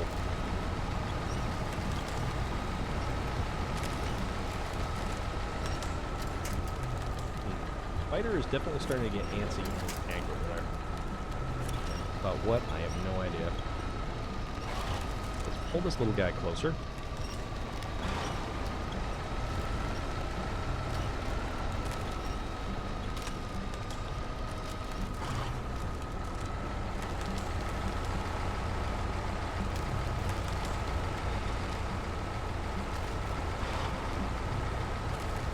I do like the self-sustainability of the F-750 is pretty remarkable. More so than the TU-Z420, I will be honest in saying. More repair points, more fuel, tires for one, and the ability to haul trailers and mount the hydraulic lift arm.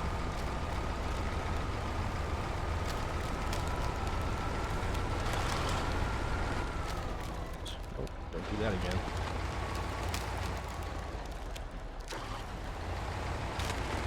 Yeah, I think I'm definitely gonna have to feed my spider tonight.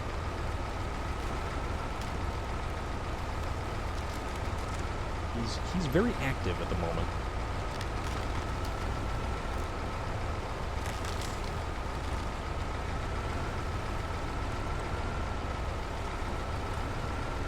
So then we need 3 metal beams, which I think we figured out. PlayStation 4, yes.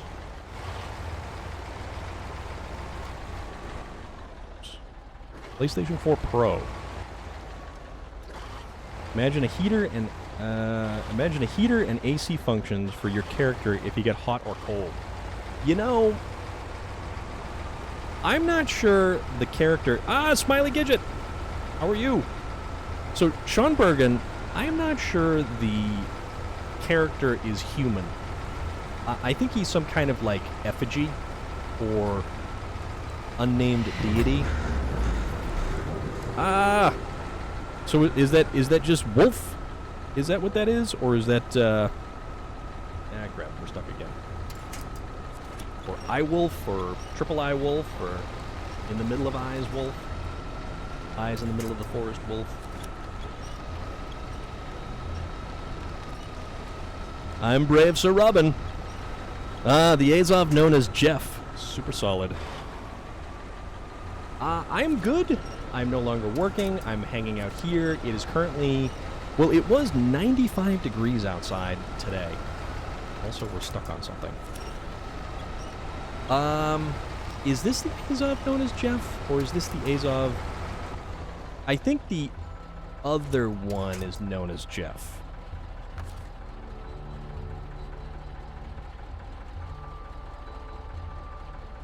Well, there's a lot of eyes around Wolf there, so...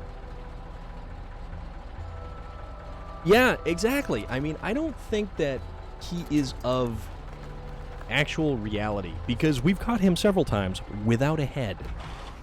He has mysteriously lost limbs and such.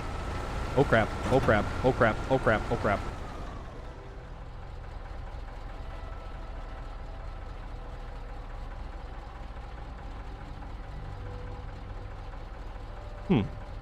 Well then. At least it didn't roll over the edge of that mountain. So how's everybody doing? I'm good. How are you all? How is everything this evening? It's Monday. We're here. We're with SnowRunner. We're among friends. We're having a good time. You know, we're doing our thing. We're doing our thing. Which that thing would be, yes indeed, losing cargo, knocking things around, creating just general mayhem and mess, and yes, it is Tuesday. You are coming to us from the future. You are another one who hails from the future. So, what I'm gonna do is I think I'm going to have to dispatch a suitable crane truck. Let's get this truck out of the way first, and then, because I don't have anything on this truck to grab that, you know, and to think I was going to use an Azov with, oh, I don't know. I have to go into the office tomorrow. Bourbon usually assists in these matters. I believe, from what I understand, is Bourbon usually assists in a lot of matters.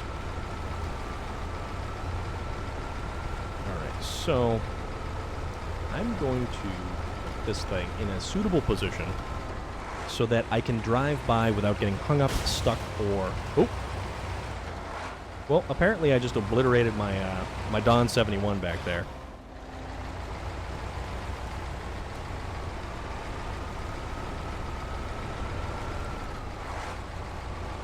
That is also unfortunate. He's just kind of flopping around with the fuel trailer.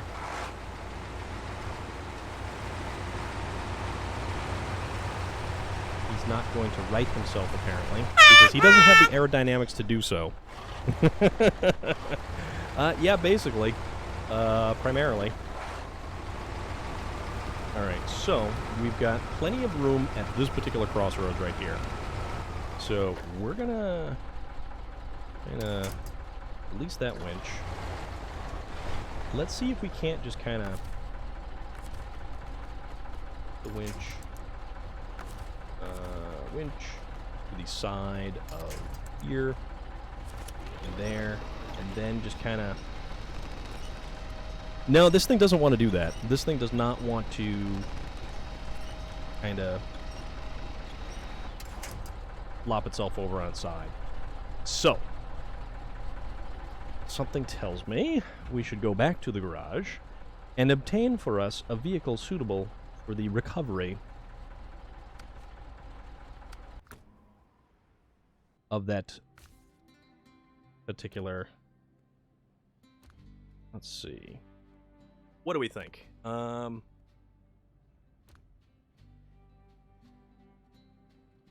don't know. That's the thing. And so, here's the funny thing.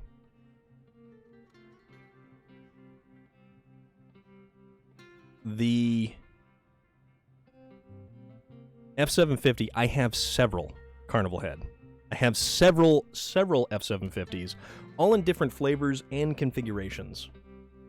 We can't use that because you can't mount a winch arm on it. Let's see. The Voron Grad. Or a Tega. We could potentially put a crane on the back of one of those. Can we actually put a crane on the back of the Zix? I forget if we can. Yeah, we can put the crane on the back of this thing. Okay. We're going to put the crane on the back of this thing because we want to get this stuff done. Yeah, Carnival Head. I have multiples of everything. So here, let's give it a quick run through. Okay, let's go to trucks. Okay, see, this is my list of trucks right here. Zix with a big crane and Zix for cargo. I've been using all of the Zix in this game because of just how useful these things are. Now, let's go through the tabs, shall we? These are all of my trucks. Take a look at how many trucks I have. Some of these are not even in my garage. Boop, boop, boop, boop, boop. Look at them all. Look at them all. Look at them all. Actually, it tells you exactly where all of this stuff is. Oh, apparently got a Tuz and flooded foothills. I had no idea. When did I have a Tuz and flooded foothills? You know, maybe we'll have to go back to that one day. So, I mean, any truck in any configuration. And here's the thing. I don't like actually outfitting a truck for a particular purpose. I like actually having that truck already outfit. So, I like to have a Tega with a fuel body or a Tega with a repair body. So I will have multiples of those trucks just because I can. And it's like, yeah, this is how we're going to roll. This is how we're going to do it. So oops. Do love a loaf. I have several. The loafs, however, wind up being my particular targets on the, or they act more like a ramp or a wedge on the Alaska map for the runway, because we launch twin steers off of the runway, and we use the loaf as a speed bump. But we have also come to figure out that physics stop in a bubble around our driver, and once a vehicle leaves the bubble of physics and reality. You have a fried chicken Tega truck? No, it has a tiger logo on the side of it, and the Tatran, the Tatra has a buffalo. It's actually a really cool buffalo, and I think the Dairy Longhorn has a saber tooth, I think. There is some neat vehicle skins.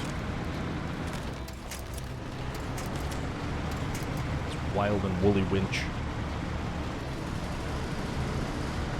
A taco Tega. Ooh, a taco Tega would be fantastic right now. Unfortunately, none of the truck bodies in the game are food trucks, as much as I would like them to be.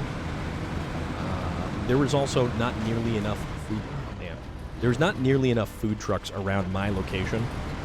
Although, that being said, there is a pizza trailer, brick oven.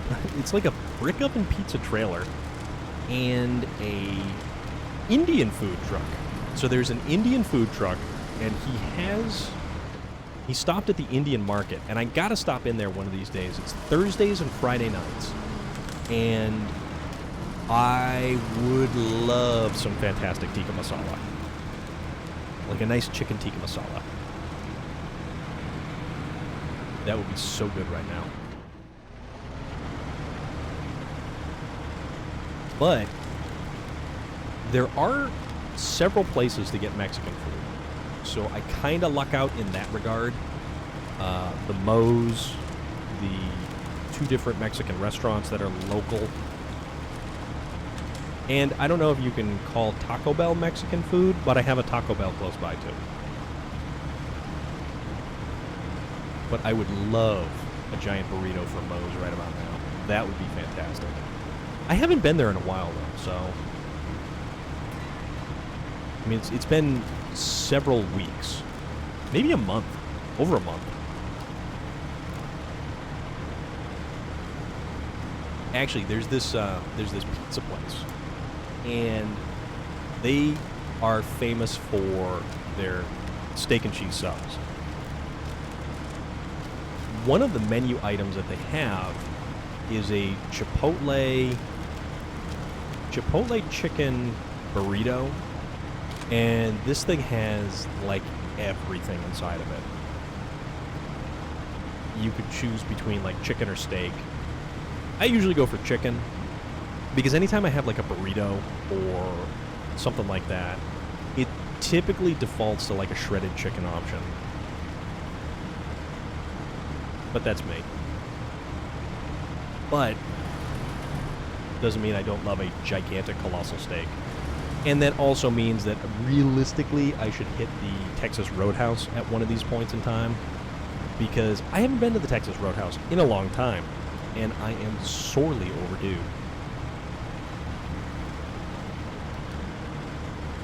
One of the places that we used to frequent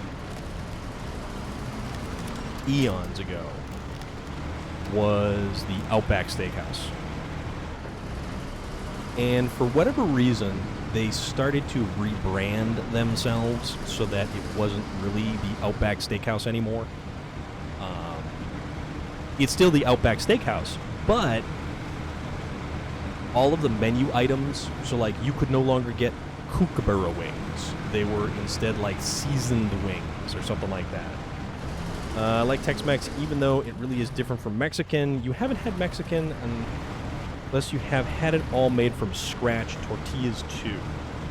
That sounds great for the 4th, a big old cowboy ribeye steak and a big baked potato. Absolutely, Loader. Absolutely.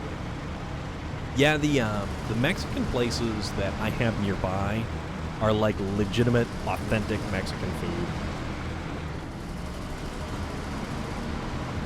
Alright, so this is cool because we're actually not that far from where our little snafu occurred. So we aren't too significantly delayed. So instead, let us take a moment.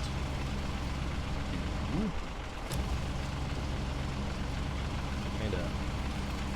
Oh, seriously?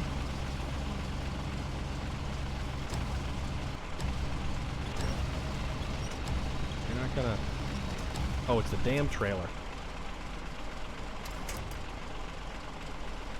Alright. Let's try that one more time. I think there is. Yeah, there's one spot. Right there. There we go. Okay. Perfect. We're good. We are good.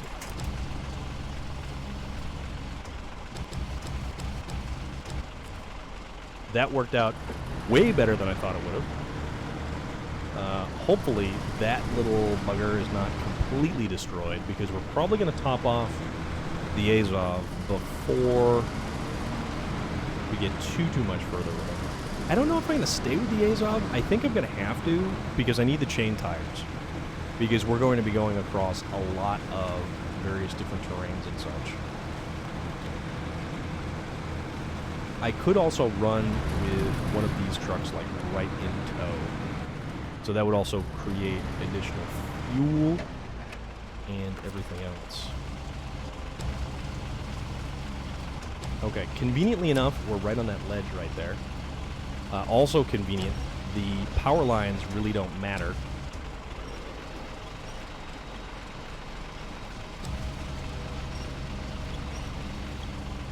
We'll just kind of flip it up right there. And then we'll just kind of,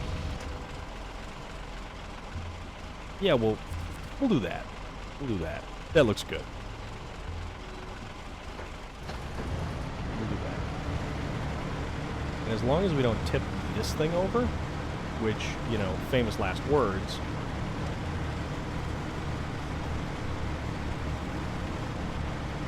we'll make it, I think. Maybe, fingers crossed, who knows.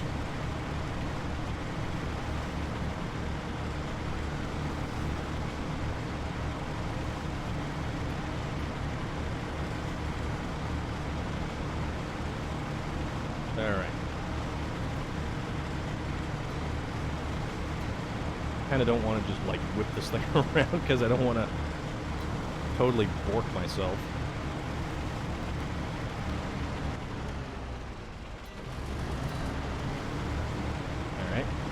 There we go. We're you know, we're back on track. Well, not really super back on track, but we are in some manner of direction. We're heading in a positive direction. We'll put it that way. Yeah.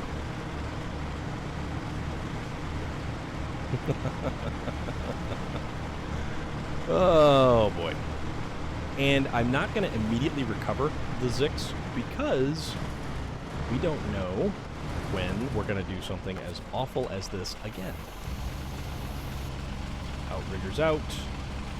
Swing the cargo. To and fro. Where she stops. Do-si-do.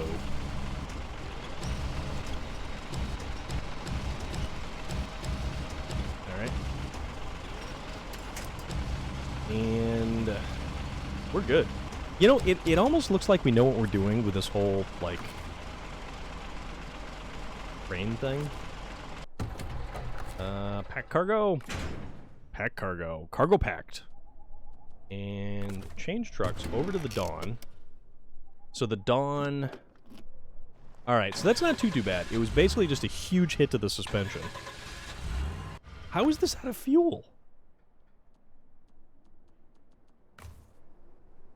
How the hell is the Dawn out of fuel? Oh, okay, that's because it's only got, like, 40 liters of fuel. Alright. Oops. Around the trailer, mind you. Alright. So, let's bring the fuel trailer. And I'm pretty sure we can make it through this little gap here.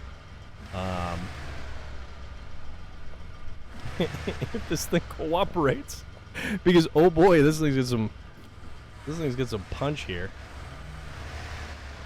You gotta be a little bit more judicious on the throttle with this thing. So refuel. Refuel from the Scout fuel carrier. Let us refuel the Azov. Okay. Change trucks over the Azov. Let's get this big fella going.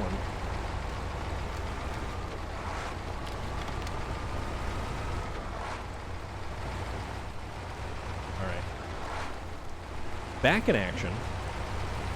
Hopefully we do pretty okay.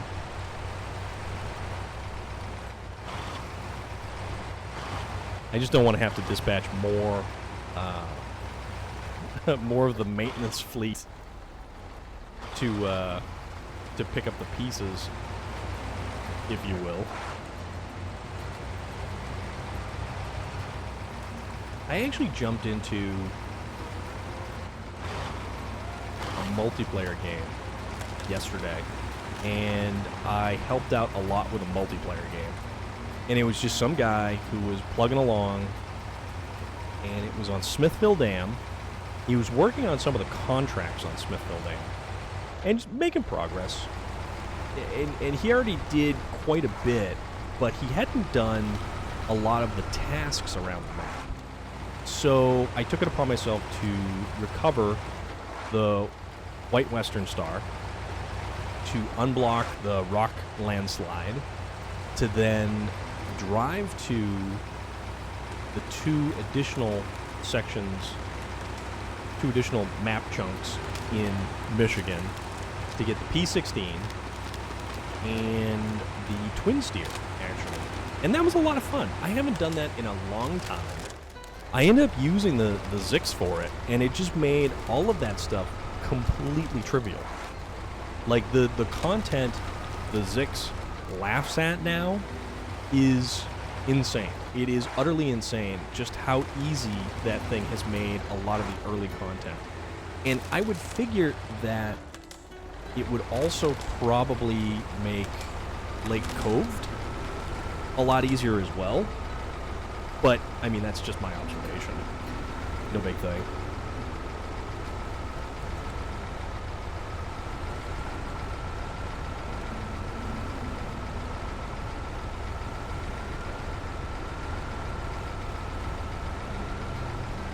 But yeah, anybody who plays SnowRunner, you know full well the American trucks versus the Russian trucks, which ones end up coming out on top. or Russian Federation trucks. So, look at that, Sergeant Rusty coming in with a raid.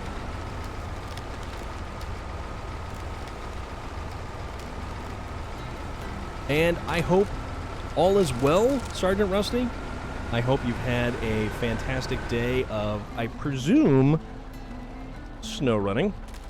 And also, let's give a wonderful shout out to Sergeant Rusty, who was last seen playing SnowRunner, which is good because more SnowRunner is always better SnowRunner.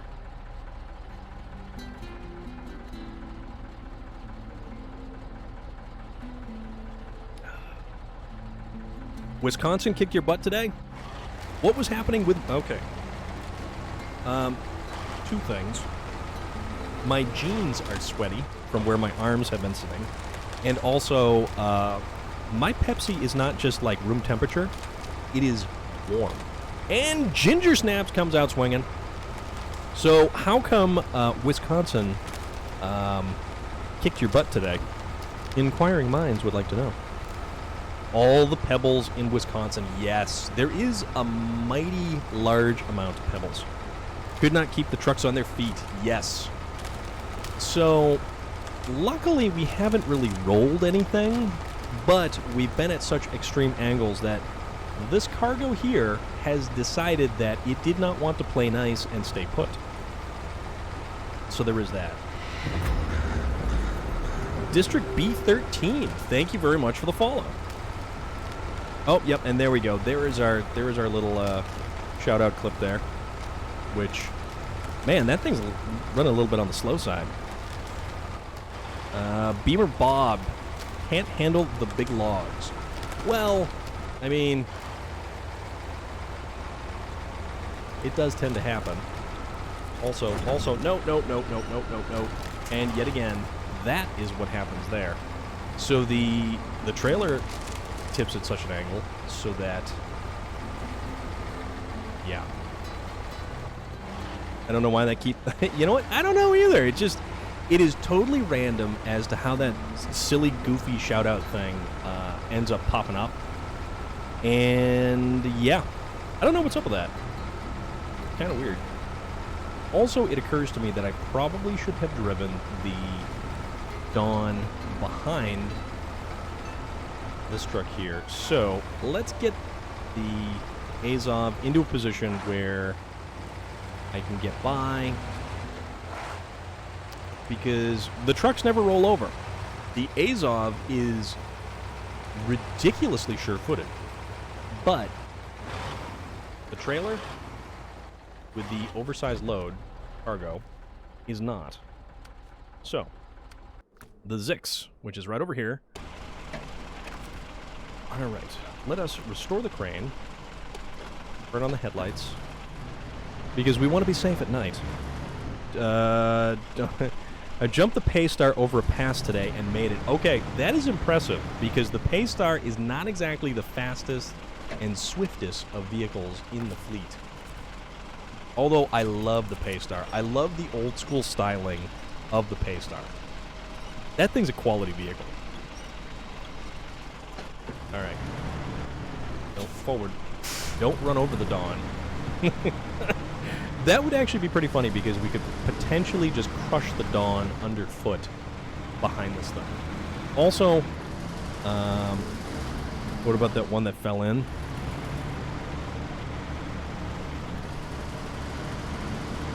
That, you know, you definitely have to have all of the good clips. Tried to jump the Voron, but it didn't make it.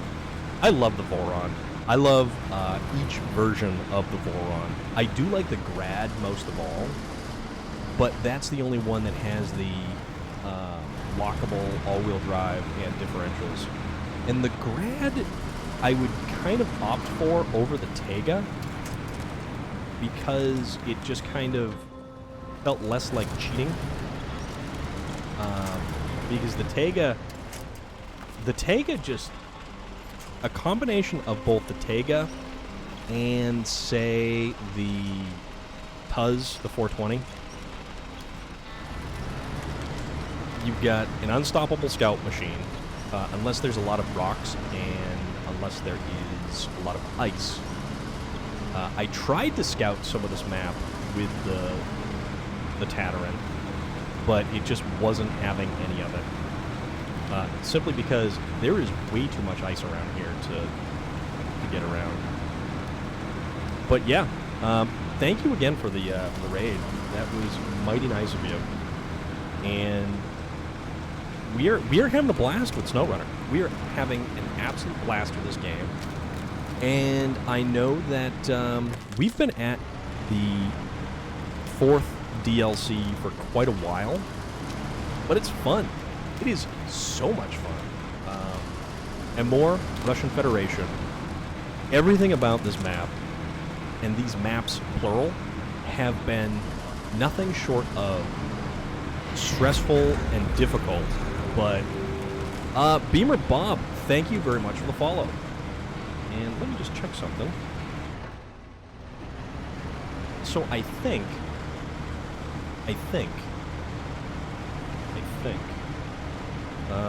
that right there puts us at 198 followers, guys. We're just shy of 200.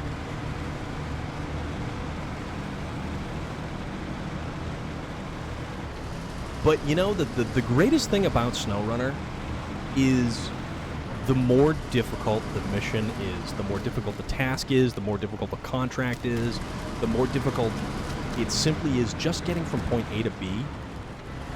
The bigger the payoff, I feel.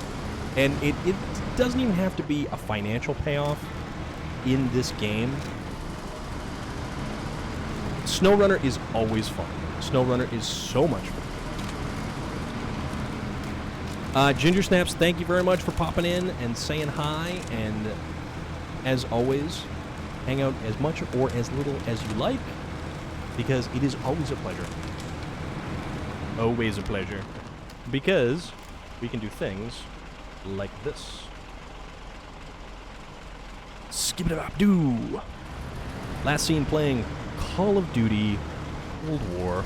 Of course, got a big news thing to announce, so I gotta go do that. Fantastic. Are you streaming this evening, Ginger Snaps? I know. Damn me. Damn me all to heck. But I'm okay with that. Alright. That is awesome. Because I think... What is it? It's like 8:45 now. Oh, yeah. Alright, so here's this. So tell you what.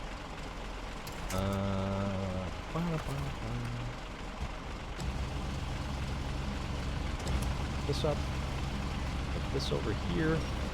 Hoist, hoist, hoist. Hoist, hoist, hoist all day long. Hoist, hoist, hoist while I sing this song. Lurk, lurk, lurk away. Lurk away, lurk away. Oh, don't tip. No tipping. No tipping allowed. Unless you tip your servers. That is always recommended and expected. Because if not, you're cheap. Although, that's only like a United States kind of thing, I think. Like, which countries do not...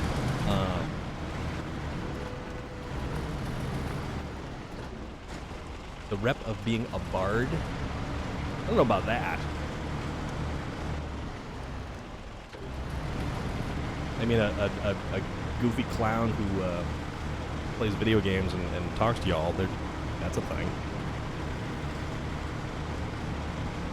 But yeah, as I was saying, I believe we are 2 followers shy of 200.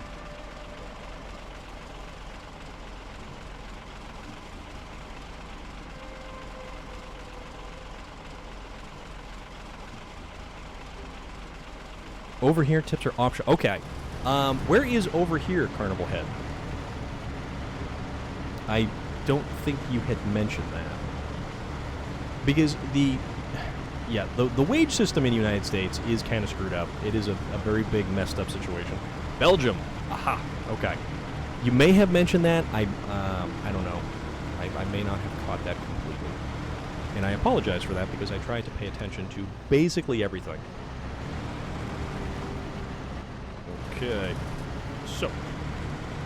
All right. Train mode. Back to J Stew coming out with gifting a couple of subscriptions there, dude. Holy crap. Yeah, dude. And J Stew is my youngest brother. And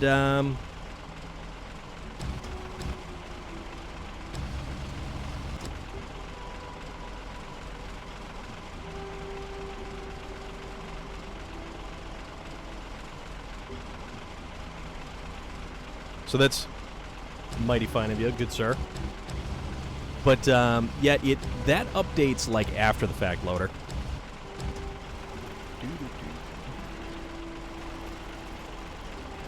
But if I'm everything is right.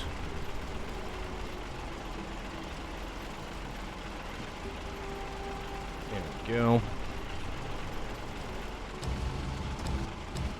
Well, let's lower this cargo into place here. Tips are optional there too. Okay.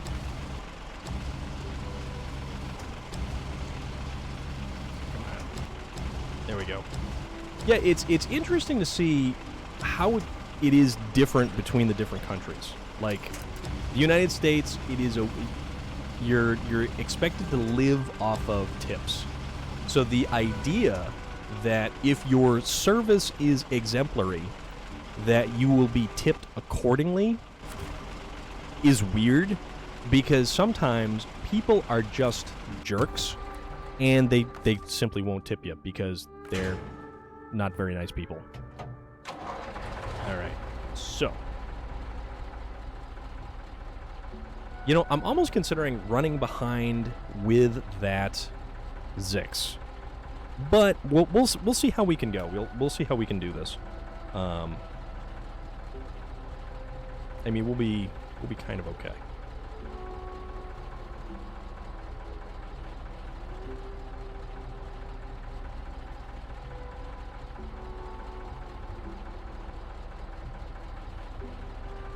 I'm starting to get lots of pieces of my chair. Like, it's now on my keyboard, which is kind of funny. So, tipping on takeout. There goes my controller. So that is an interesting particular kind of setup as well. Tipping on takeout. And I understand why now more than ever. Ugh. I've got all of my chair all over my arm. Like, if you see this thing, it's kind of a mess. It's like crocodile skin that's just shedding, and it's sticking to me. And because it's so hot in here, temperature, and I can tell you because there are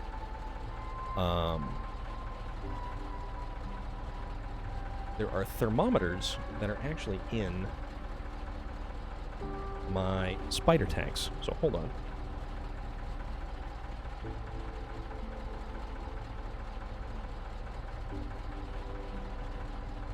$87 degrees. So the spider tank is 87 degrees. So it's probably about 85 in here, because the spider tank is just typically a couple degrees warmer for some reason, even though it's not heated right now. Okay.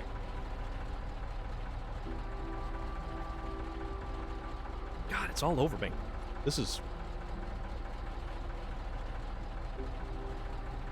That's why I took old sheet and recovered mine using a sheet. Yeah, that's not a bad idea, loader. That's actually not a bad idea.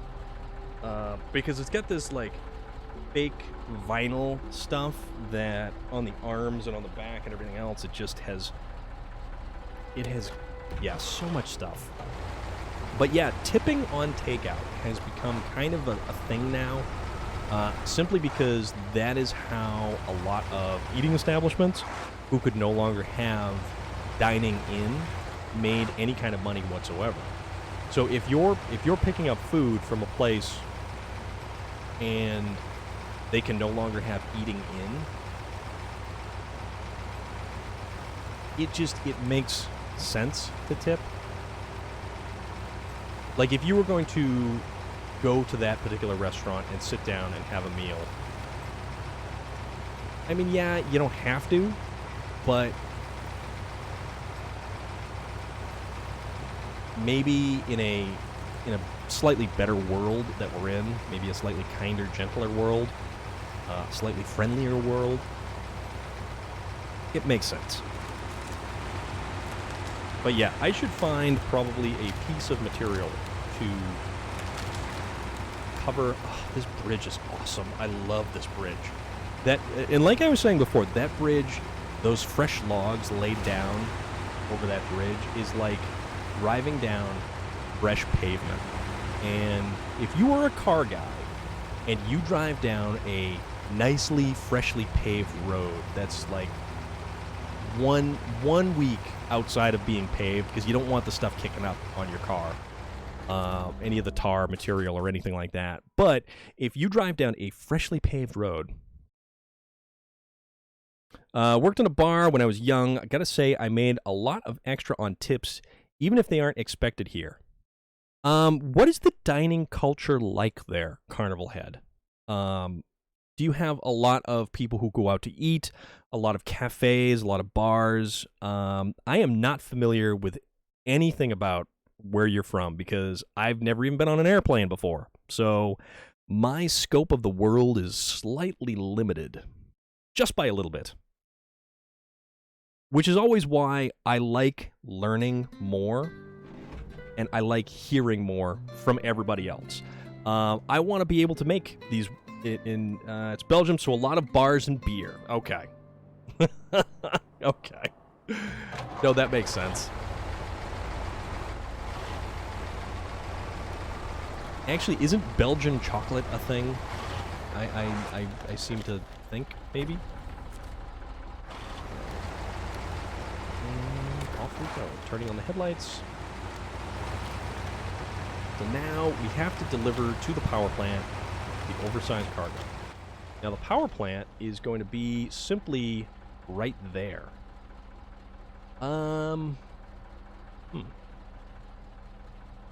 You know, I recall. Oh, you know what? This won't be too. No, okay. Chocolate is certainly a thing. Okay. No, that's awesome. Because chocolate from different parts of the world is significantly better than the horse shit that we get called Hershey's. Hershey's milk chocolate is just, I don't know. I mean, it's what we get, so it's kind of what we expect over here. And anytime you have sweets and candy from different parts of the world, like, it's nice to know that things are different. Yeah, that's pure shit. But that's cool, though. And I like getting to know stuff like this. I like being able to learn, not from a book or from a Wikipedia article, but from somebody who actually lives in a particular part of the world, who, you know, has experiences and everything else from where they are. I have been known to go out by myself and have left a $20 tip on a $15 meal because I saw the server was having a bad day and was giving me great service. You know what? Loader, see, that's the thing. That's the thing. And you can change somebody's day like that. I mean, all it takes is just being nice. All it takes is just recognizing the humanity in another person and not treating that other person simply as a wage slave. And it's just... city spent $1 million repaving a road, then before it cooled, somebody drove a tractor the whole length and ruined it. I suspect it was a cat. There weren't tire tracks, they were just cat paws all the way. Same also because of beer and math is hard. That is fantastic. That is absolutely fantastic. You guys are awesome tonight. For real. And as always, I truly appreciate everybody who pops in, who hangs out, who hangs with us as we rotate through our myriad of topics of conversation that we bounce around like a ping pong ball. Because, yeah, I know, we're sort of all over the place, as does tend to happen. Also, can I cross there? Is that... There is some rocks down there. You know what? I'm not gonna chance that. I suspect I could cross down there. I'm not going to attempt to cross down there because I don't want to. Yeah, I don't want to botch this one up hardcore. We don't want to do that.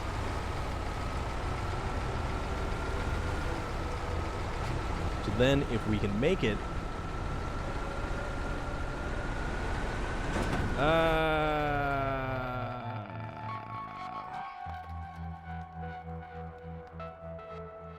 So, you know about that Zix that's at the bottom of the other side of the map? Let's go back there, shall we? It's all good. You know, actually, this will leave us an opportunity to see if we can cross down there. Because if we can cross there and then... Yeah, I don't know if I could get back up there. That would be actually kind of cool. Or if we can cross down there. Because I think there was something down there, I want to say. But or was that down... Oh, no, it was over here. Yeah, there's the watchtower that's over there. So, global map. Back to the Cosmodrome. Let us load up in the Zix 605R.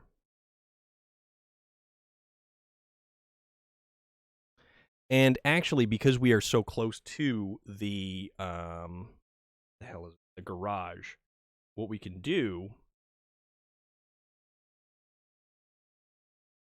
we can refuel, re-equip, rearm, and roll back out again.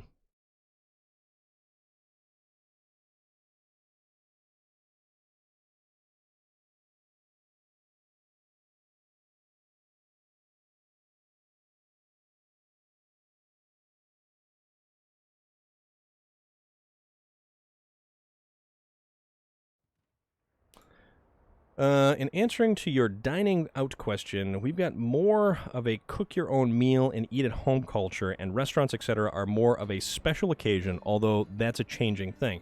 Okay. All right. No, that's interesting. And that is definitely the type of information that I think is really cool, to be perfectly honest with you.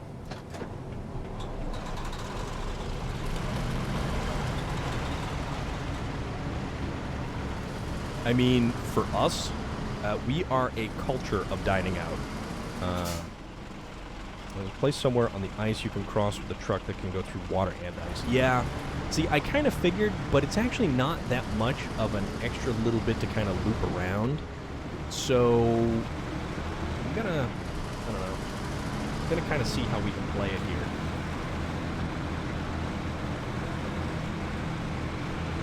And this might have to be my support truck going forward now. A little bit of a drift slide around that corner. But yeah, here in the States, we are definitely a culture of eating out. There is fast food restaurants with drive-thrus, or takeaway, as they call it, all over the place. And man, oh man, do I love me some McDonald's. I love me some McDonald's because that is just the easiest, simplest thing to do. Yes, filled with lots of grease and maybe things that aren't so good for you, but you know what? Sometimes that's comfort food that you didn't realize that you needed till you dove right into it, and that's something else entirely right there.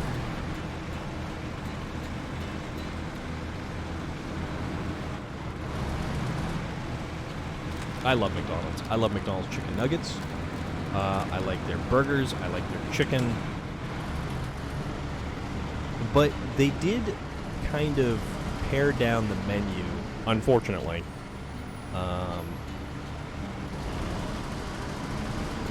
Yeah, like when the whole COVID thing started really hitting hard, and they started knocking off a lot of stuff on their menu, and they eliminated a lot of breakfast choices, they eliminated a lot of the extra meal option stuff. Slide. Oh, yeah. Coming in hot. Erska River. Here we go. If I ever hit the lottery, I will travel overseas after all this opens back up and do many places and eat foods from a lot of different cultures. I've eaten way too many cheeseburgers lately. I want one every time I think of Rach. You know what, Smiley Gidget, that's awesome. Yeah. I'm not really digging McDonald's, etc. I prefer to cook my own food. Fast food in general just lacks flavor for me. You're not wrong. But that's a matter of preference. No judgment on people that do like it. I would absolutely agree with you that fast food does lack a lot of different flavors. But, you know...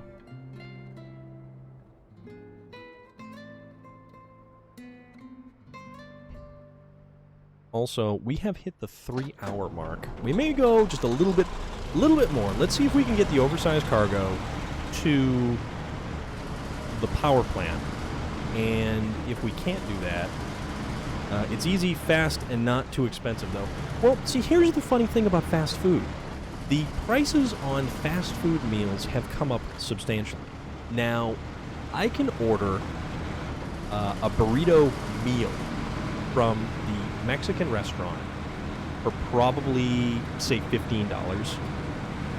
And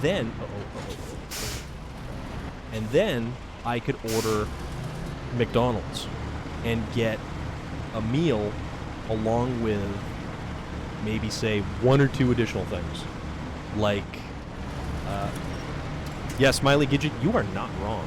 I completely feel that 100%.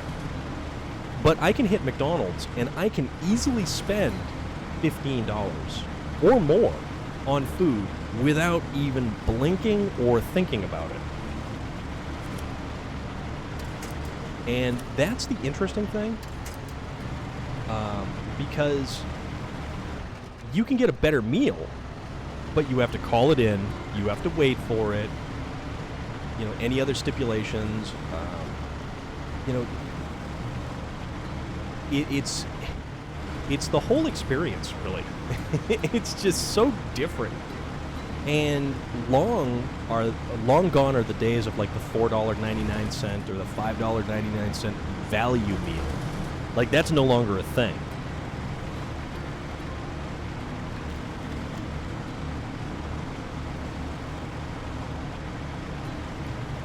Okay, you know what we're going to do? We're going to try to put this truck back on all of its tires, and then I've got an idea. But yeah, Smiley Gidget, a drive-through is easy. A drive-through is simple. A drive-through is just...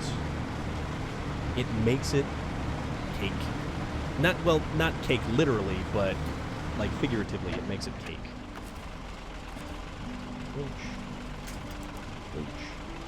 Ooh. Yeah.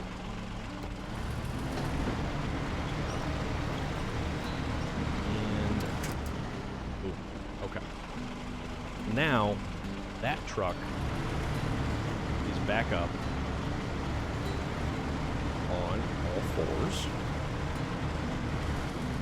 Well, figuratively speaking. Damn it, now I want a cheeseburger. You said you wanted a cheeseburger before, though. You can't blame me all for that. I just cook a big meal and a ton of things and freeze each part in separate Tupperware, and then I just mix and match and pop them in the microwave, come back and play on PC or watch a movie. Yeah, you know what? Not a bad idea, Loader. And it's honestly kind of better in the long run. The whole idea of meal prepping, and there are more places now that you can, but you can't get one today. Sad face. Why can you not get a cheeseburger today? Alright, so now, let's just kind of... alright. So now, alright. Okay. So we're going to balance this cargo on top of our... on top of our cargo rack here. So... oops. Booked a telehealth appointment during my lunch break. Okay. Yeah, I guess that's a thing, too. Alright, so... let's cross here.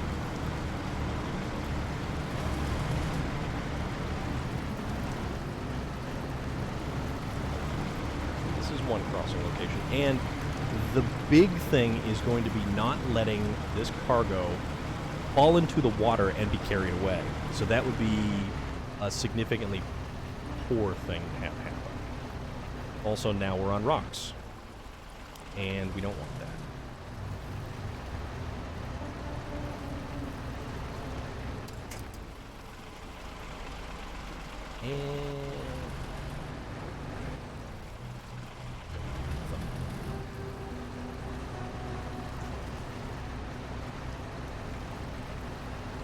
Okay. I don't understand why.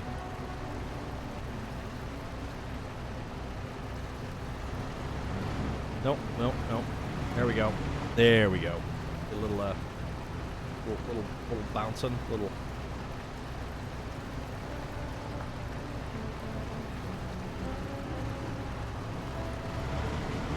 There we go. All right. So what we should also do is go back to the crane mode, reattach, and then. Okay. Carrying forward, ever onward and ever upward.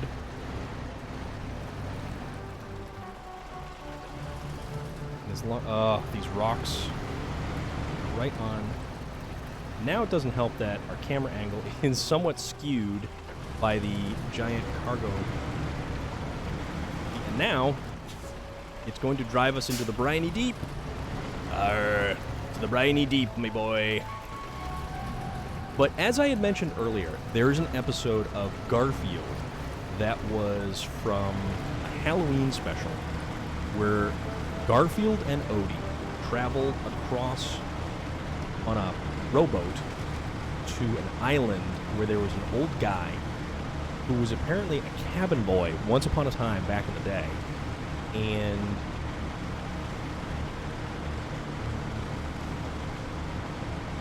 okay, so something tells me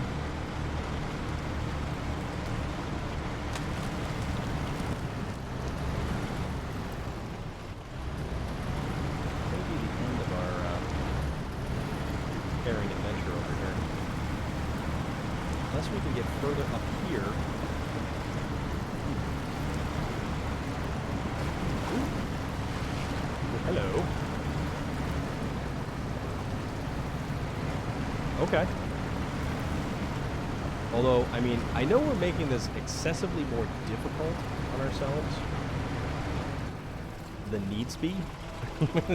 Just like... oh, man.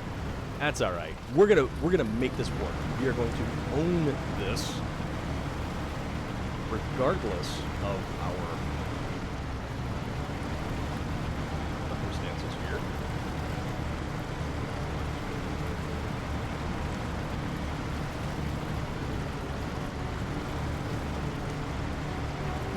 Just want to get a little bit further around, and then maybe I will consider looping up to the right. As long as we don't go ass over tea kettle into the drink. The briny deep. Telehealth. Ugh. I think I've got one of those coming up at some point in time. But, alright. I think what we need to do is kind of go up either there or over there. Let's investigate. As long as we can get a snowy portion. Okay, no. This may be our route.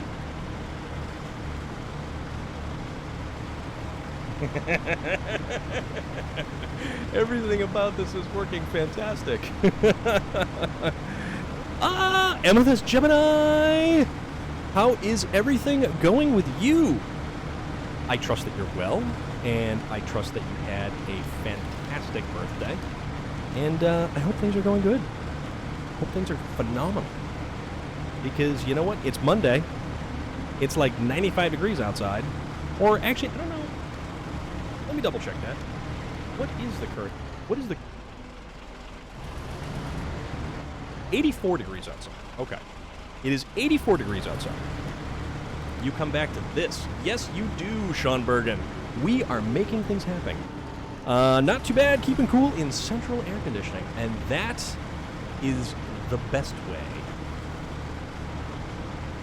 Yeah, Sean Bergen, we are getting creative. We're solving problems. And I don't know if it's going to allow me to turn in this particular piece of cargo. Okay, so cargo is not loaded, which means I will simply have to... You know what? I'm not going to drive this thing over there. So what we're going to do is we're going to go back to the garage. We're going to cheat a little bit. We're going to get a trailer to put the cargo in to... You know, I should have just hauled it like that the whole time before. This whole misbegotten adventure of ours that we're having. Oh man. Okay, so we need something with chain tires. Tell you what. You're up. Hello. Get rid of the sideboard bed. Put a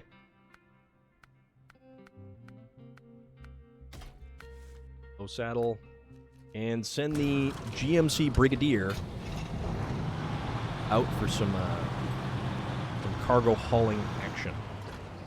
Yeah, currently I'm sitting in 85 to 87 degree weather, and it is kind of toasty. There's a... Oh, you know what? We'll use this trailer. We are totally going to use this trailer. There's a fan going on me, and that's about it. Also, I really needed a reason to use this truck for the longest time, because I really like this truck, and I don't get an opportunity to use it nearly enough. So I think what's going to happen is we're going to, well, you know, oops, totally overcooked that corner right there too, because this thing is a little bit quicker than everything else we've been using this evening thus far. It's 90 outside, but my room is a nice 76 degrees. 76 degrees, partly cloudy, humidity of 52%. Yeah, we're in wonderful New England up here, and the humidity is not that delightful. It's the humidity that always kills it. I think what we're going to do, because we've closed in on our 3-hour mark, and it's like 9:15, I do still have to find some more food, because all of this food talk has actually made me kind of hungry. Not that I'm not always hungry. It's 52 degrees Fahrenheit, weather all week. Wow. And the window AC going so I can breathe well. Yeah, that is true. I know a bunch of people with issues breathing in weather like this. I know my mother, for one. It's like asthma and stuff. And the warmer temperatures actually make it more difficult for her to breathe. So that happens, and it's not exactly the best. So there is that. But yeah, all you guys where it's just utterly miserable outside, I certainly hope that it gets better. I'm just one of those idiots where it's like, oh, it's warm. Okay. Change trucks. Over to the Zix. Oh yeah, we gotta fire up this bad boy. Listen to it rumble and clatter to life. Train mode. So. Oh yeah, that's right, because the crane and winch disconnects the second that it stops running. Swing this bad boy over here. We will lower it down in place. Disconnect. Change trucks over to the other truck. And because we have to do silly things like pack cargo before we can cargo management, one oversized, and I keep putting my arm on this chair, and yeah, I think I definitely have to dig up. I know I have some material around here somewhere that I was using for like rag material and stuff like that. But let's go take this truck, run it back to the garage so we can get rid of the trailer. And then we'll worry about the other trailers and stuff like that later. But the wonderful thing about this entire scenario is we were able to deliver the oversized cargo. It's called duct tape. Yeah, but I would need significant amount of strips of duct tape. Have to get going, Sergeant Rusty. Thank you again for the raid, Sergeant Rusty. I certainly hope Wisconsin treats you better tomorrow or whenever the next day is that you are, in fact, playing more SnowRunner. And yeah, we're gonna get ready to wrap things up too.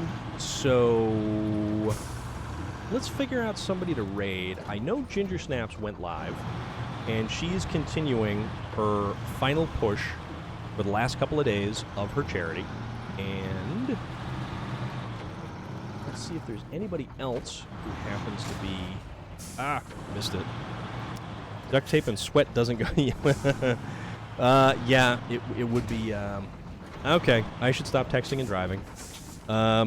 Thank you, Sergeant Rusty. We certainly give it a shot. That is all we can do, but you know what? Sometimes in the end it works out. I would definitely need Mythbusters amount of duct tape. And different kind of, qualities and quantities of duct tape. Alright, so rid of that flatbed semi. Recover this bad boy. Put that back. And then, wait a minute. We've got a Kolob over here. A Kolob that is just out of fuel, stuck over here. So, maybe, just maybe, this is the last thing. Raid Ginger Snaps, William Sterling? I believe.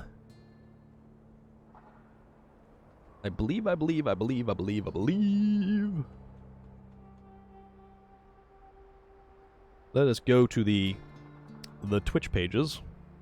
The Twitcherooskies.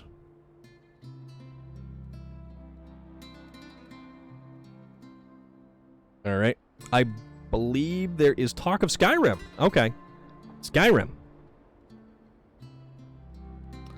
So Ginger Snaps is currently wandering around the world, or the island of Skyrim, in Elder Scrolls V Skyrim.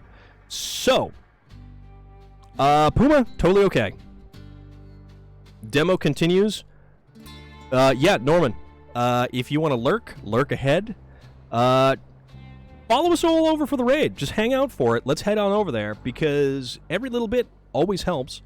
And, guys, thank you again for hanging out. If you raided, thank you for the raid. Anyone who's followed tonight, thank you very much for the follows, because we have Jay Stu, who gifted 2. We've got Beamer Bob, who followed. District B13. Sergeant Rusty with a raid. Wolf has followed. Carnival has followed. Loader gifted a sub. And Puma resubscribed. Tier 1 for 6 months. Total of 6 in a row. With that said... let's go do this raid thing, because, we like doing stuff like that, because it's fun. And we are a fun bunch of folks. So we'll go do that. But, for real, guys, thank you very much. All the follows, all the hanging out, all the conversation. Tune back in, and if you didn't hit that follow button, it's super helpful, because then we all go, notifications and stuff when I go live. And it's a good time all around. So, with that said... thank you very much. Let's go raid Ginger Snaps, give her a friendly hello when we're over there, and we'll catch you again next time. I'm Storm of Iron.